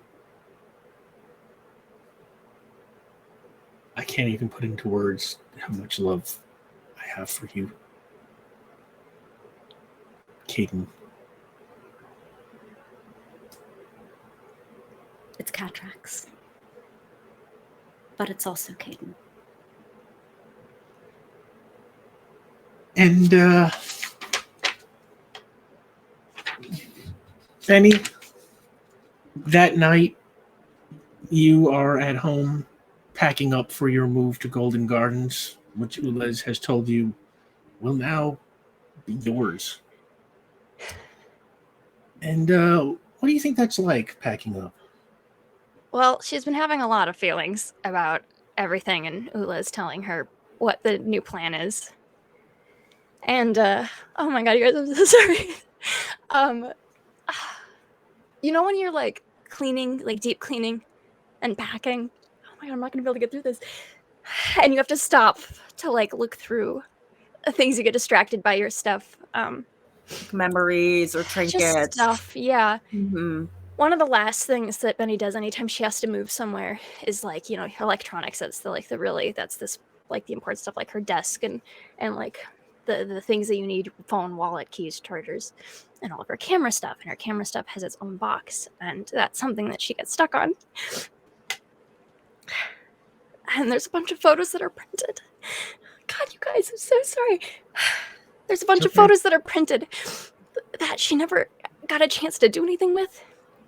And I think she sits for a really long time and just has to do something with them. And she goes and like opens a different box that's been already put away, and she pulls out a photo album that she hasn't had a chance to use yet. And she sits down and goes through them. And we have there's photos. There's the first trip to the museum and the arboretum, and photos of the willow trees and the art of the willow trees. And there's a selfie of all of us with Ulez. There's a photo of Benny looking really unamused in the oversized "My parents visited Old Riften and all I got was the stupid t-shirt." There's a photo of the rest of the team from behind, admiring the street art that Koji did under the overpass. There is the snow day in Green Acre Park with hot chocolate and mittens and hats. there's a candid of everyone at dinner with Adam and Cal, and there's kind of a dark and blurry photo of a sleepover with everyone in the office. There's a photo of Ulez and Gabriella. There's a few candids of the team in front of the road trip sculptures. There's beach bonfire candids. There's a photo that she was going to print and frame, but I think it's going to go in the book of Cadrax and Vion above the lake, below the moon, from the lake, from the lake house. There's photos of Vian and Pete looking very seriously over some documents at the help desk at the library. And it was probably something very small, but they were taking it very seriously. There's a selfie of everyone with Will. It's so blurry and we're all laughing. There's a photo of the light warp out the windows of the one we're in the wormhole. It's the coolest thing she'd ever seen. The closest star photo she'd ever taken. There's the hard light towers of Luminos on Spire. The ones that were wrecked. There's the sun setting over the Crystal City skyline through Sonneville's broken window. And there's a page of the card from Dino's memorial with his photo. And whatever it's called when you write something about someone who's passed. A eulogy? A eulogy. I don't know if that's the spoken one or not, but yeah. There are a few photos of the light streaming through the windows and like the overgrowth of the Tanner Street Community Center and the empty pool and the colorful tiles and where they're burned. There's a flower drawing by Ulez and Sandy. There's a few of Jerry's postcards all stuffed into one sleeve so that she can take them out whenever she wants. There are a few newspaper clippings from the when we got interviewed about or talked about after the Alpha Combine. There's a candid of Ulez training Veronica. There's a goofy candid of Dinner with Destiny. And there's a photo that's very blurry, goofy, from fairly clearly a sleepover Bennie had with Abigail and Cadrax featuring so many donuts. And there's a bunch of just really chaotic, blurry, goofy, gigantic group selfies with the Golden Garden kids from our movie nights. There's Cadrax playing the fiddle at the museum with Jill. There's a bunch of just bright spot photos of the carnival, of us on rides, and the photo booth trip. There's a scan of Sheriff Wheeler on the Tim type photo. And on the last page, she puts a photo of the stars from space. And underneath it goes a folded, crinkled, old, probably 10-15-year-old photo of the first Polaroid she took of the stars on the farm. And she puts them all together, finally giving them a home. And she sits with them for a while. She spends a couple of hours doing that. And after you've been sitting for a while, your phone rings, and the caller is N. Wild.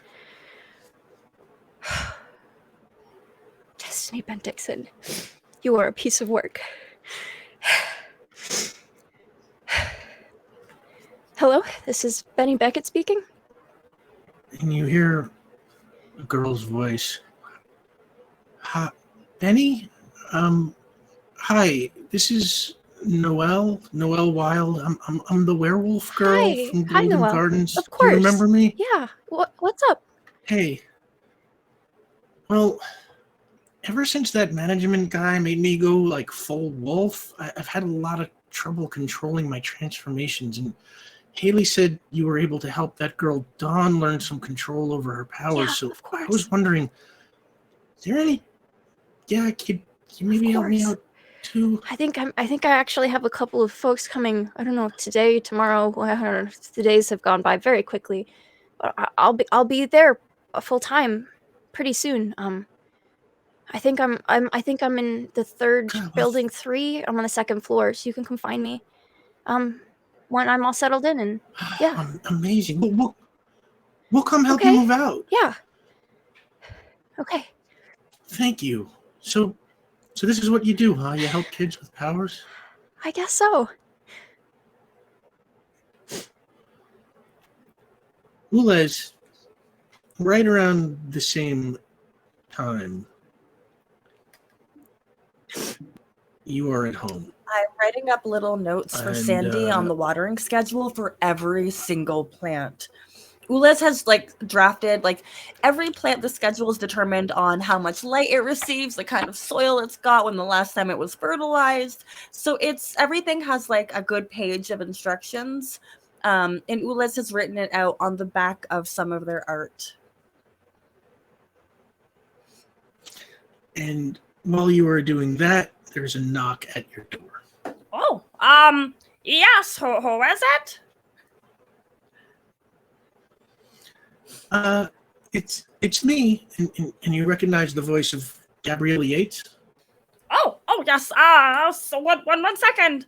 And they like push a plant back in the window and then rush over to unlock the door and open it up. Oh, I greet you.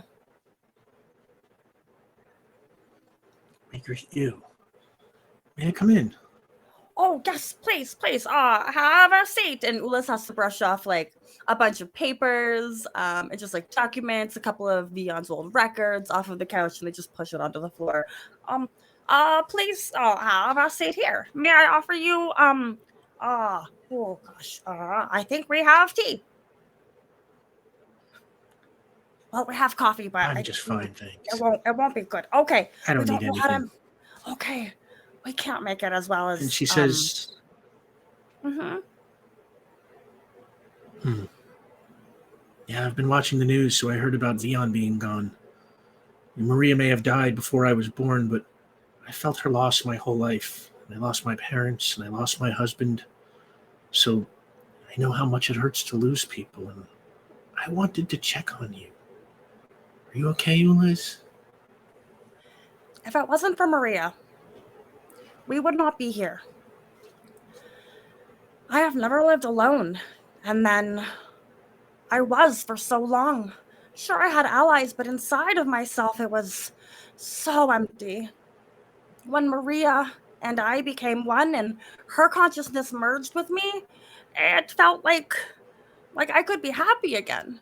Like I had somebody who was always by my side, somebody who was so different than myself.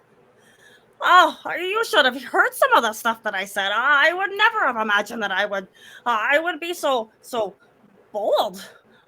Oh, keepers are not normally socialized to just shout at others, and you act first without thinking. And Maria was so impetuous, but in the best kind of way, and she still is. That's what my parents said. Do you miss the collective? Your own people? We do. Greatly.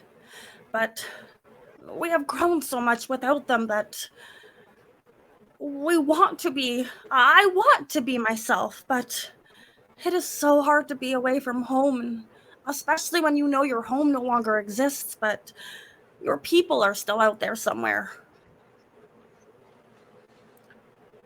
You know what? You found Maria for me, and now I think it's time you should find your family for you. Bring Ulez Galley back to them the way you brought Maria Serrano back into my life. Oh, It's funny. Gabriella, so sorry. Wait, no, we remembered something. And Ulez runs into Vion's room, and you just hear like a clatter. There's things hitting the ground, there's papers, there's metal, some bouncy balls, it sounds like. And then finally they come out with this massive canvas. I don't know measurements, but it's large. And they just kind of have the backside. We are so sorry we interrupted, but we just had to get this. It is something for you that we worked on quite some time ago, but it feels right to give it to you. Do you want to see it? What are you giving her? It's going to be Yeah. a painting. And she sort of course. And it is I shouldn't really call it a painting. It is a combination of pencils, pens, watercolors, pencil crayons, markers, gel pens, paint, charcoal, and it's a blend of just so many art styles.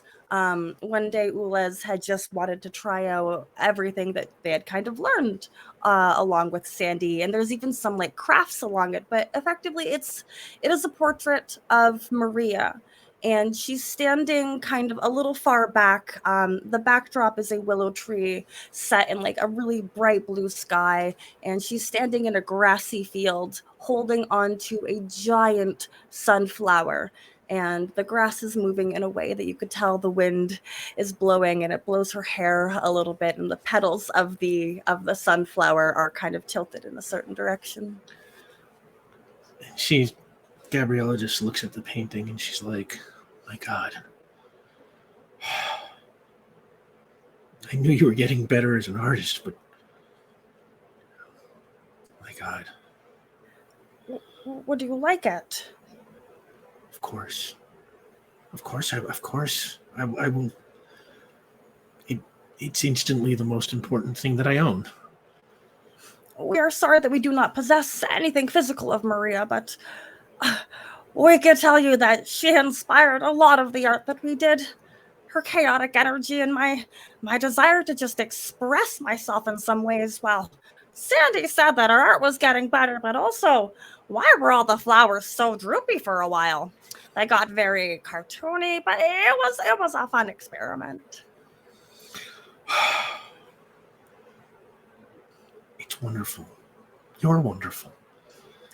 I just, sometimes I think if my father hadn't kept Dr. Orson's IntelliMachine project going, if that earthquake hadn't burst a pipe in Lawnridge Cemetery and exposed Maria's empty grave, if I hadn't hired Max McCrae to find out what happened, if Marilyn hadn't hired you, of everyone in the world, to find out what happened to Max, everything would be so different now. It's incredible how everything matters. I am very inclined to agree. The events that have brought us together, they were spectacular and terrifying, but I would not change a single bit of it. Go find your family, Ulez. Can I give you a hug? Yes, please. And Ulez will kind of like go down to her level. Not that they're very tall anyways. And as you hug Maria, we're going to dissolve to the morning of Saturday, October 16th. Ulez, today is the day you are planning to leave Earth. Sandy Carpa has told you that you can leave the apartment as is. He will keep it for you as long as he owns the building. Cadrax, Bennie. Oh, good call, everybody. Doo-doo-doo. We're so used to hearing you say day, and then like that's our cue. Yeah, no, You have this well sometimes trained. sometimes I forget. But Cadrax, Bennie, you have come down to Carpa Storage to see Ulez off. And when you arrive, you find Ulez's ship in the otherwise empty parking lot. Sandy Carpa is there. Marilyn Ewart is there. Veronica Murillo is there. They're all watching as Molly Darnell makes some last-minute adjustments. Sandy waves at the two of you. Hey. Greetings. Hey, Sandy. Greetings. So today is the big day. Yes. The weather is excellent for launch, even from this latitude. I take your word for it. I bet you know what you're talking about, Doc. I do. I flew up to inspect, in fact. And just when you say that, there's a crackle of green light in the air, and bam, Ulez Galley teleports in with Lori the Lorgen sitting on their shoulder. And Where greet everybody you? kind of waves. Hey. Greetings. Have you seen the completed ship yet? No, you Everything has been finally installed. The paint is dry, and it is magnificent. We were waiting for you to show us the paint 'cause we haven't gotten the grand tour yet, and it didn't seem right to do without Oh, the artist. So Sandy, come. Yes, are you two ready for the official tour? Mhm. And they take you on the tour, and you see the flowers on the inside and the willow on the outside and the little room for plants and the bridge and the whole ship. And then you gather outside, and Marilyn walks up to you and says, being on your team has been the greatest of pleasures. So long, boss. You are my only and coolest employee. We weren't entirely certain what that meant, but you filled out everything and we signed it, and it was wonderful. You did so much work for the Ulez Detective Agency, and we couldn't be happier. Thank you so much, Marilyn.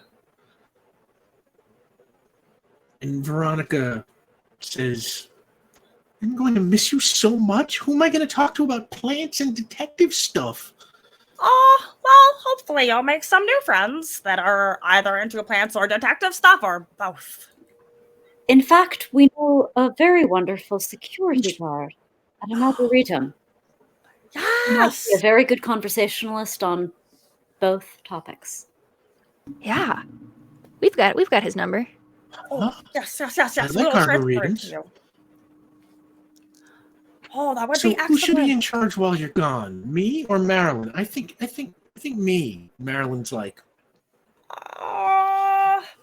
We have reviewed the legal age of running a business, and turns out, Veronica, you have not experienced enough solar rotations yet. But perhaps Marilyn will be willing to have that conversation with you when the time comes, right, Marilyn?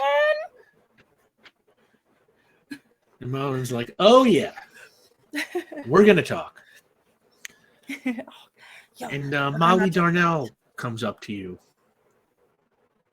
and Molly says, Liz, you're gonna find the keepers, and you're gonna return the contents of the Great Library. And when they rebuild it bigger and better than ever, thanks to you, I want an invite. We have tried to invite you already so many times on the ship, but you keep saying that you have a new position now, and it seems silly. Do you not want to see the stars? You could come with us. You could come with Lori and I right now. I think right now this is something you need to do. But I'm always here for you, and I can't wait to see what you find. We Hug? have to. Yes, we want to learn how to establish some kind of communication between the stars. We have so many things that we could tell you, and we have another friend who is a scientist who investigates all of the plants underwater. If you could send them a message that I have gone back to the stars, we would appreciate that. And like they're saying this like as they're hugging Molly.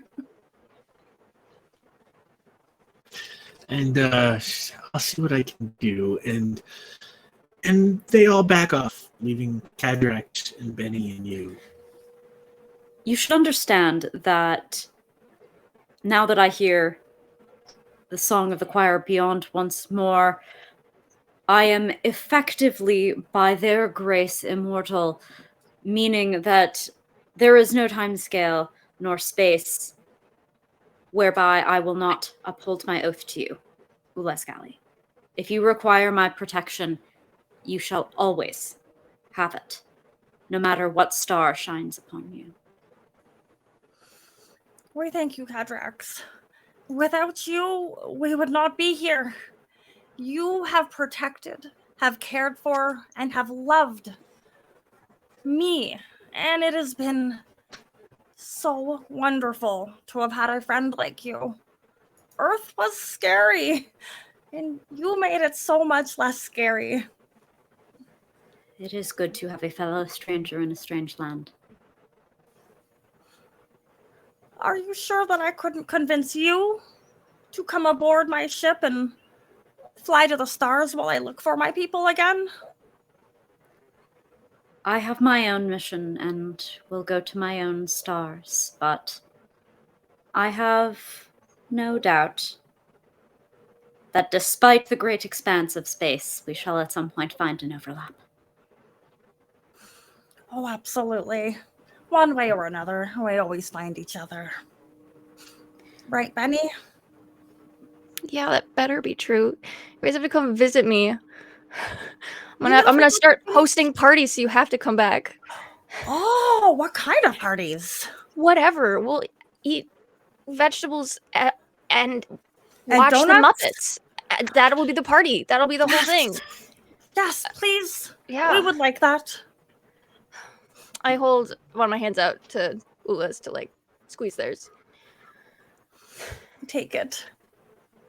You better go be the brightest star out there, okay? I want to be able to see you from Earth. We promise. We want to continue solving people's problems and helping out those who just need a little extra help along the way. We You're the will one for find the the job. keepers. You're the one for the job. We thank you. But, Bennie, make sure you don't watch too much. Oh god, my brain just blanked. What was it? Superstars. Make sure you don't watch the last 5 episodes of Suit of Stars without me. We never managed to watch it. Okay, well then you better come back if you want to see them. I'm Yes. holding you to that. I'm holding those episodes hostage, so you can't watch them either. Okay, deal. Okay. Squeeze their hands. You shall be good. And I look to Lori. But not too good.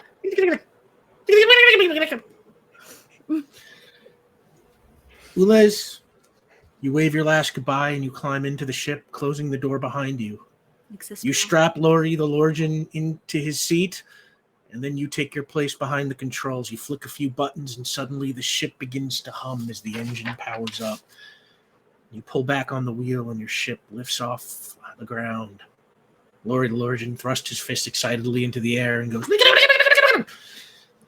and as the ship rises over the buildings, you see all of your friends waving at you from the ground. And once you are safely high enough, you swing the ship skyward, hit the boosters, and shoot into the blue sky, past the clouds, through the atmosphere, towards the stars, and whatever comes next. Back on the ground, Bennie, Cadrax, you and the others just watch as the ship disappears into the sky. Benny's leaning on Cadrax's shoulder. And the following morning, Sunday, October 17th, Bennie, Cadrax, you make your way to the boardwalk at Fort Trimble. Abigail and Dog come with, and when you arrive, you find Henry Park waiting with his boat, ready to take you to Astro headquarters on Bray Island. It's a cool, clear morning, and the trip is pleasant. How is Michelle doing? Oh, she's doing good. She's really kind of mastering the whole wall crawling thing, which is a little bit weird because when I walk into a room, I never know, if she's going to be on the ceiling or not. But yeah, which way is down for her at the moment? Yeah, that's fun though. Yeah, but it's just I'll never get over how great it is to have her home again. And he takes you the rest of the way, and it's kind of a perfect trip. And this time he steers the boat directly to the submarine dock, where you find Dr. Keith Sutton, played by Elliot Page, and Dr. Irvin Mosley, played by William Jackson Harper, and Lila Pendry, all waiting there for you. Henry ties up the boat, and you all climb onto the dock, and Lila Pendry hands you a device, Cadrax, that looks almost like a small garage door opener. And she says, you'll need this to trigger the entrance to the wormhole. It has been my greatest honor to fight on your side, Cadrax Eversinger. You gave me a home when my own had abandoned me. I will never forget this, nor the strength and goodness of your planet. We were lucky to have you. Yes. And Keith Sutton steps forward and he says, Dulce says when it's safe enough, she's going to bring me to see the Crystal City. It will be good for you to see your home. But it wouldn't feel right if you weren't with us, so you be careful out there, okay? Certainly. Are we huggers? I believe we are. And you give him a hug, and he hugs you very tight. Oh. And then Abigail comes forward, and she says, I get why you're doing what you're doing, but I wish you would stay.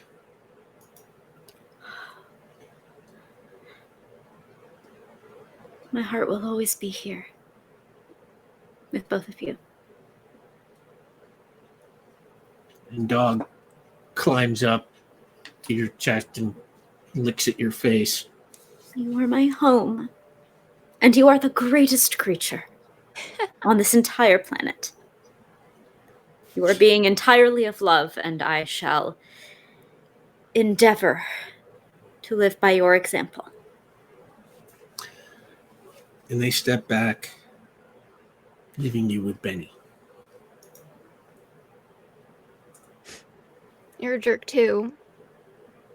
All of you. Absolutely and unrepentantly. I know. You own it so well. You have come a long way, Coffee Squire. Thanks to you, my brave knight. Someday.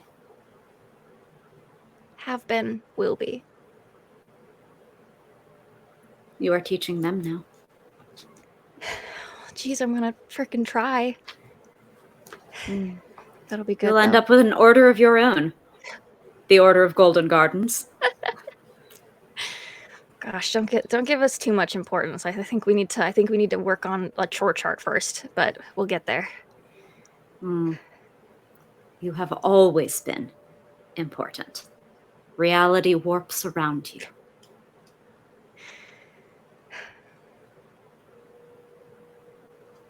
I'm gonna miss you, Cadrax. I will miss you terribly, Jennifer Beckett. I'll do the hair behind your ear as I have seen the humans do to each other. You get a big hug in response. Oh, good. Thank you for everything. Now, I am leaving you in charge of the Earth. Me or dog? Yes. Yeah, that's what I thought. Take good care of it. If anyone else tries to invade it, please alert us immediately. We'll recall to you forthwith. You are the first on my list. And because this planet appears to be the locus of the spirit of justice, you shall be the closest to communicate to give him help. God, am I ever going to? It's my job now. That's I'm no spirit of justice, but I am the spirit of being a pain in the spirit of justice ass. You are the fire. Burn brightly and exist well. You are the thunder. Make some damn noise, and I will see you soon. And on that, Cadrax, you lift into the air, wave one last goodbye, and shoot out over Central Bay. And you head in the direction of the undersea wormhole, which is now marked by the crushed remains of the Alpha Combine's collapser. And as you get close, you supercharge your aura and dive beneath the waters. And you press the button on the device Llaya gave you, and immediately, a couple of 100 yards ahead of you, the water begins to swirl like a whirlpool. And the whirlpool expands and starts to glow with this eerie blue light. And then the water in the center drains away to the edges, and in its place, you just see a star field. And you shoot directly into the mouth of the wormhole and into a long tunnel lined with colorful, glowing stripes that whip past you almost too quickly to see. And in your head, as you streak toward your destiny, you hear the empowering tones of the song of the choir beyond. Later that day, in Warehouse City, at the apartment of Bennie Beckett, Haley Mast, Lyman Greer, Veronica Murillo, Isaac Chen, and Noel Wild are helping you move out of your apartment and into your new digs at Golden Gardens. And Isaac looks curiously at the patch on the wall, and he says, hey, what happened there? Too much? Not enough? She says, looking at the patch job. He's like, huh, Okay. I'm gonna. And he picks up a box and he moves it out. And Long story. Haley walks up to you and says, we all put our heads together to come up with like a fitting tribute to everything Ulez did for us, and we finally came up with something and wanted to run it by you. Yeah. What do you think about from now on, instead of calling it Golden Gardens, we call it Galley Gardens? Yeah. Yes. Yeah. I don't even need approval. Yeah, of course. Obviously. Yeah, that was always going to be the name. That's so good. And she like runs to the door and she's like, she said yes. And then you hear some like, I said hell yes. Yeah. She said hell yes. Okay, wait, sorry. You're like cheering from the stairwell. Sorry, neighbors with kids. Yes, that's good. I bet. Okay, we're learning how to run a community. I was given a box of files and stuff. I bet one of them will be like a legal business organization name change. We'll figure it out. It can't be that hard. Google will tell us what to do. We'll figure I'll call it out. Marilyn. And she heads out the door, and then Noelle picks up the last box and she says, I think it's the last of it, so we're pretty much done here. You are. Y'all more quick. You'll move quick. She's like, I'll meet you down at the car. Yeah, I'll be down. And she walks outside, leaving you alone in your now empty apartment.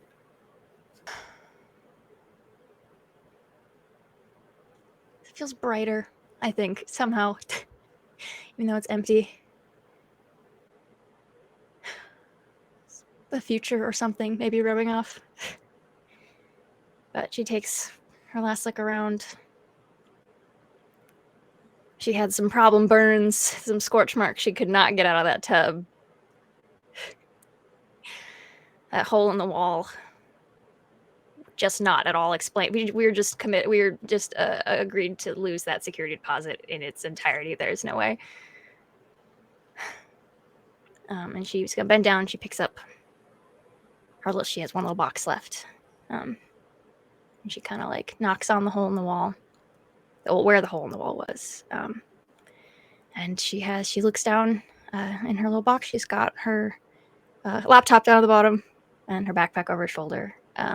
And it has the singing machine from Cadrax and Ulez, and the camera that Vion gave her, and the photo album. And she does one more look around. And she walks out, closes the door behind her. And as you close that door, we're going to call that the end.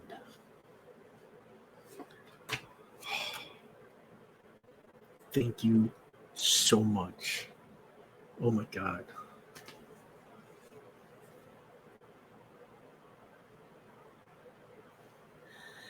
Whew, a lot of feelings. Yeah. I love you nerds so much. So much. I don't have to keep a straight face anymore. That's not natural for me. I love you nerds so much. Yeah. God, I love you people. And oh my God, and $1,200.69. Are you kidding me? What the heck? No.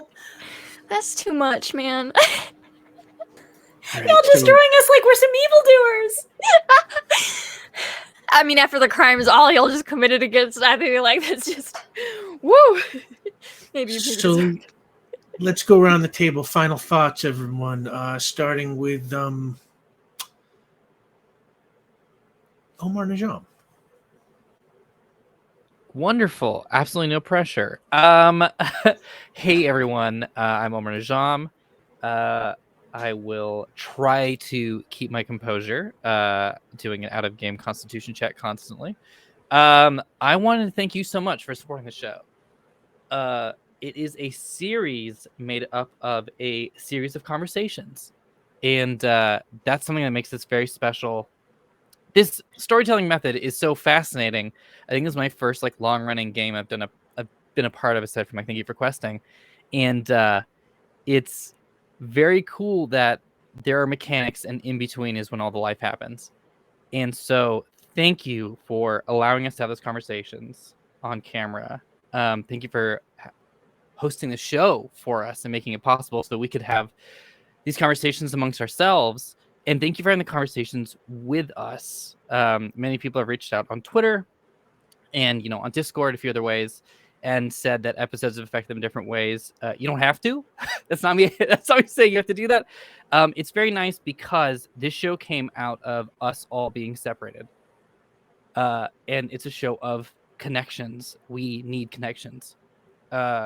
We live off of them. We need to fight for them, and we need to be challenged by them, which is wonderful. And this show has been a series of delightful and at times beautifully challenging conversations and connections.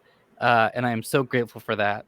And instead of making myself cry a whole bunch in front of all of you, which I could very easily do, I'm going to try to not do the easy thing. As much as I'd like to do the impossible thing and thank every single one of you that watches this show and supports it, that keeps it going, that supports this channel at large, that supports artists getting to explore and have the space, having 3-hour blocks to investigate feelings. I wish I could do the impossible thing and shake all of your hands and ask you, do you accept a hug, and hug you and thank you. Unfortunately, that's not possible. So what I'm going to do is a little quick gift to use. I'm going to make the rest of these folks cry because I'm going to reveal very briefly that I am going to be sending you all wrap gifts very shortly. And what I did was that I found rune stones that I picked out for each and every single one of you. I love the idea of it not only being a Vion thing, but it is an ancient, possibly dead language, except it's not, because people keep it alive because they love the idea of the magic behind runes. And whether that's, these Germanic runes or some other language or communication method that people don't use use every day anymore, the fact that human beings see that and see value in that and magic in that, the way that people used to connect, and that there is magic living in those shapes, was important to me. So I wanted to get those for all of you because I love you all so much. You have kept me going this last year, so thank you all very, very much. And Rick, I got you this lost coffee tin. I just thought that was kind of appropriate. Oh my god! So It's the perfect confluence of the two of you. That's the Venn diagram right there. So, Oh my god, man! I'm gonna drop off this Darm Initiative coffee tin, which seemed like the best thing. When initially Vion, and I'll be done after this, I promise. Initially, when Rick asked for a pitch on Vion, it was, I want a character that will, in these trying times, look into and investigate kindness and justice and what that means. And in season 1, we helped define that. And in our meeting before season 2, Rick went, "That's great. I'm going to challenge you on every step of the way now." Leading up to that, I want you to figure out what it is. And the way that we talked about those and came up with those answers and then questioned those again was the connections between these characters. So the three of you, Sam, I'm sorry, the character names are mixing in my head. Kaylin and B, thank you all so much for being on this journey with me and for making me a better person because of it. So thank you. And thank you. And thank you. That's it. God, love you, man. Yeah, seriously. Oh god. Caitlin. You're making me follow Omar. Now you're the jerk. Okay. Well,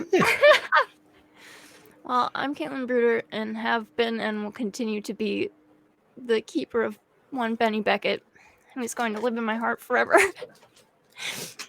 This is the first time I've ended a campaign. I've either had games peter off or just are still going, or they were just short, but this is the first campaign that I've had to end, and it was magical. And the whole thing was just mind-boggling, and we talk about it behind the scenes so much about how just on the same wavelength we all are and get to be. And I think I hope y'all see it in the audience, but it's just it feels unreal. And Bennie's story has been really important to me. And I've talked a little bit about it in the past with y'all, and sometimes I've said it on Twitter like once, but I've gotten to like work through some stuff through Bennie like accidentally, and she came out better for it in the end, and so did I. And it's because I got to have these conversations. Like almost I got to say these words with all of y'all. And this has just been the most beautiful story I've ever had the honor to take part in, and I'm so honored that Rick wanted me to be here after a single game of Lasers and Feelings in a castle in 2019. He said, I want this anxious motherfucker. She's coming on. She's getting her on this game. So, I came into this very, very nervous. And so I channeled all of that into Benny Beckett. And it worked great. You were an obvious diamond in the rough. We got there in the end. We got a full circle, every single thing that's got to happen. But thank you all for watching. Thank you for being a part of this adventure with us. This beautiful story has been the delight of my life. Thank you for being poor Ruby. Like, this show, it wouldn't exist the way it does without you guys. Like, we could have all rolled up these characters and played this game as a home game, but it wouldn't be what it is. Like, there's no way. So some of it goes to y'all too, and we love you, and we thank you for how just freaking generous, unbelievably kind and generous and creative and kind you've been to all of us. So thank you.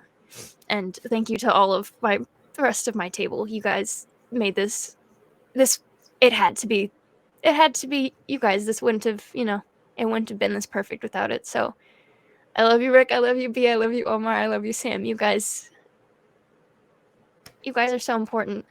And this array was so important. And I'm really happy to have gotten to tell it with you. Love you too. Be Zelda. Whew, okay, we're gonna use my best public voice. Hey y'all, I've been B, Zelda. Sometimes I'm your non-binary busy bee. Sometimes I'm just a sobbing robotic mess. Hold on. This whole thing has just been wild. Hold on, I am gonna cough. Well done. Thank you. This is a game that similarly got me through some really interesting things. 2020, I had left my ex-husband, was on my own, trying to make a living off of playing tabletop games, and y'all made that fun. Y'all made that doable. Y'all made that an experience. Y'all made it memorable. Power play is part of the passion that I got into for doing makeup. Like with Bennie and Caitlin, as Ulez, I got to work through just trying to find the kind of person that I could be and that I want to be. And again, I don't think any of that would have been possible without a different table. You all made that possible. And chat, oh my goodness, I always have it open. Always. I live for the puns. I live for the drama. I live for the love. I live for those who take clips, those who share fan art, those who just engage with us in chat, outside of chat. It's been so incredibly wonderful. And I don't even know how to feel because all my feelings are at 100% right now. So just thank you so much to everybody. Tech, moderators, you all just have been incredible. Thank you for your work. Thank you for your love, and just exist well forever. And my old cohort who I drag from show to show, Sam DeLev. That's a funny way of saying you can't get rid of me, not even if you attempted, Rick Bud. Truthfully, I'm not like any of these other people. Cadrax Eversinger has nothing to do with me. Please pay no attention to the occasional focus on the cerebral, perhaps to the loss of others. Pay no attention to the focus upon medical things or focus on overarching plans. Pay no attention to the way that one expected a certain way of being from one's Cadrax, and to have been transformed by the people at the table one found oneself with. Pay no attention to the lessons that sometimes one's preconceptions should be challenged, that one should focus not solely on the cerebral, but perhaps on people, from the kindness prompted by those around me and the way that they never cease in focusing upon it.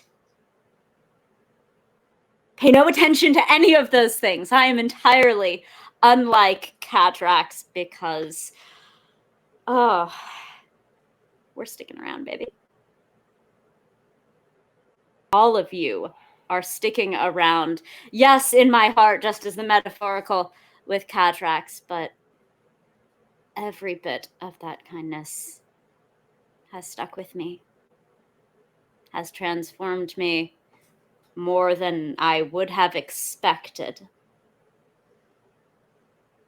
Okay, perhaps I might be just the slightest bit like Cadrax Eversinger. But truly, none of this would have been possible without the love of this production and attention to detail that just come from every single member of this cast, who will take meetings on weekdays, who will get into chats for actual real life North American hours, who will transcribe every detail of an episode, who will note every setup and provide its payoff. This show. Chat, you are here, and I have been screaming for months, almost years now, about how special this show is, because truthfully, I've done more than one long campaign for stream, and I can tell you, they don't make them like this. And that is thanks to these people. I mean, you have seen the power of putting professional screenwriters at the helm of projects, which you do not see in other places. You'll see some actors with some savvy for story, but gosh, you don't get two like Rick Budd. And I will tell you that for free. This has been unlike anything else, and you all joined us for it. You came on this adventure, and you loved this scrappy little show that existed purely on love, and goddamn, does it exist well. Thank all of you. And thank you, Rick Budd. Who are you, and where can the people find you? Yeah, no, I'll just be around on Twitter and stuff. I don't really do much, but when I started this putting the show together, like I had a lot of ideas about story and setting and production stuff, but in the end, none of that is what turned out to be important. What did turn out to be important, what turned out to be the special heart of this show, is these four people. B, Caitlin, Omar, Sam. The best parts of this universe were built on your ideas, and the best moments of this show came from inside the four of you, and it has been my greatest honor to be your GM, and I love you all. And even though I am a writer, I don't think I can possibly capture in words how much I am going to miss this, or what this experience has meant to me. You all own my heart now, and not to try and outdo Omar. Omar, I gotta get you a really good present, man. Oh my God, I gotta get say, but for Caitlin and Sam and B, each one of you, I'm gonna be sending, or hopefully see you in person to get. I think as GM of Power Play, I can speak on behalf of Vion Vigor. and say that he would always want you to be able to find your way. So every single one of you, I am sending Oh, an original Gina DeVivo compass pendant. And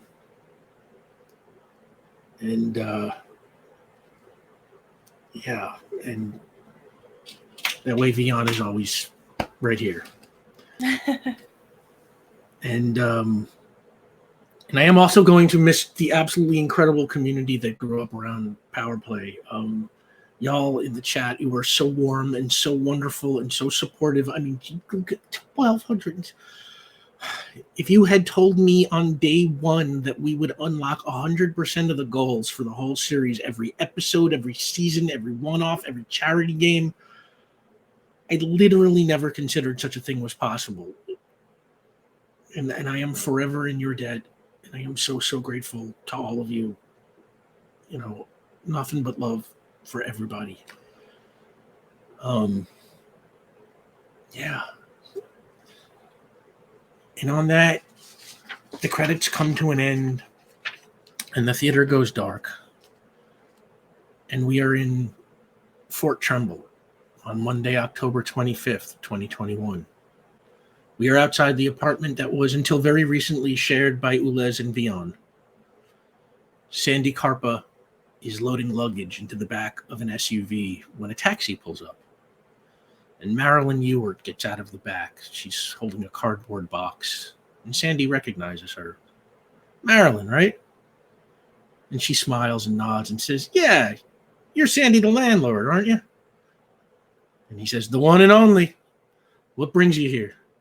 And Marilyn says, "I just wanted to drop this off at some odds and ends Vion and Ulez left behind at the office. I didn't know what to do with them. And I know they considered you a friend, so I thought you might want them." Sandy takes a deep breath and he kind of lets it out slowly and he says, "Yeah, okay." And he takes the box and puts it in the trunk with his suitcases. And Marilyn notices the luggage and she says, "You going on vacation?" And Sandy says, "Nah, I'm moving out of town." And Marilyn says, "Why?" And Sandy says, "Well, I do love this place, and I'll always have fond memories of it. But something is telling me it's time for the next thing." And Marilyn says, "Where are you headed?" Sandy shrugs. "I'm not sure yet. But wherever the way may lead me, I'm sure I'm going to love it there too." And he finishes loading his last bag into the back and he closes the lift gate and Marilyn says, "Well, good luck and exist well." And Sandy smiles warmly at her and he says, "Yeah, exist well." And she hails a cab and he climbs into his truck and starts it up and it pulls away from the curb. And we follow it through the streets of Baronsdale. He drives toward Yard Hill, where he passes Carpa Storage and Dose Strong and the Public Library and Doran Park and Serrano Memorial. And then he turns north through Baronsdale Heights, passing the New Connection Bank on his way toward the Jean Greco Bridge. And as he goes over the bridge, he glances off to the east, where way off in the distance he can see construction crews hard at work on rebuilding the McQuilly Bridge. As he passes into Lower Avalon, and he goes by City Hall and right past Chatterbox's headquarters in Ruby Village East. And the route takes him past the Central Transit Station in Paradise Square and further north, where he tries to catch one last glimpse of Bray Square as he zips past its outskirts. And he continues on past North Row, Hamlin University, the mansions of Corin Heights. And then he goes over another bridge, which takes him into Riften, where he bears northeast and heads past Old Riften Village and the Boxley Harbor Seaport. He rolls down his window to catch a last breath of the city air before he gets on the highway. And as he reaches the city limits, a sign at the side of the road catches his eye. It says, "You are now leaving Port Ruby." And on that, for the last time, we cut to black. Thanks for playing with us.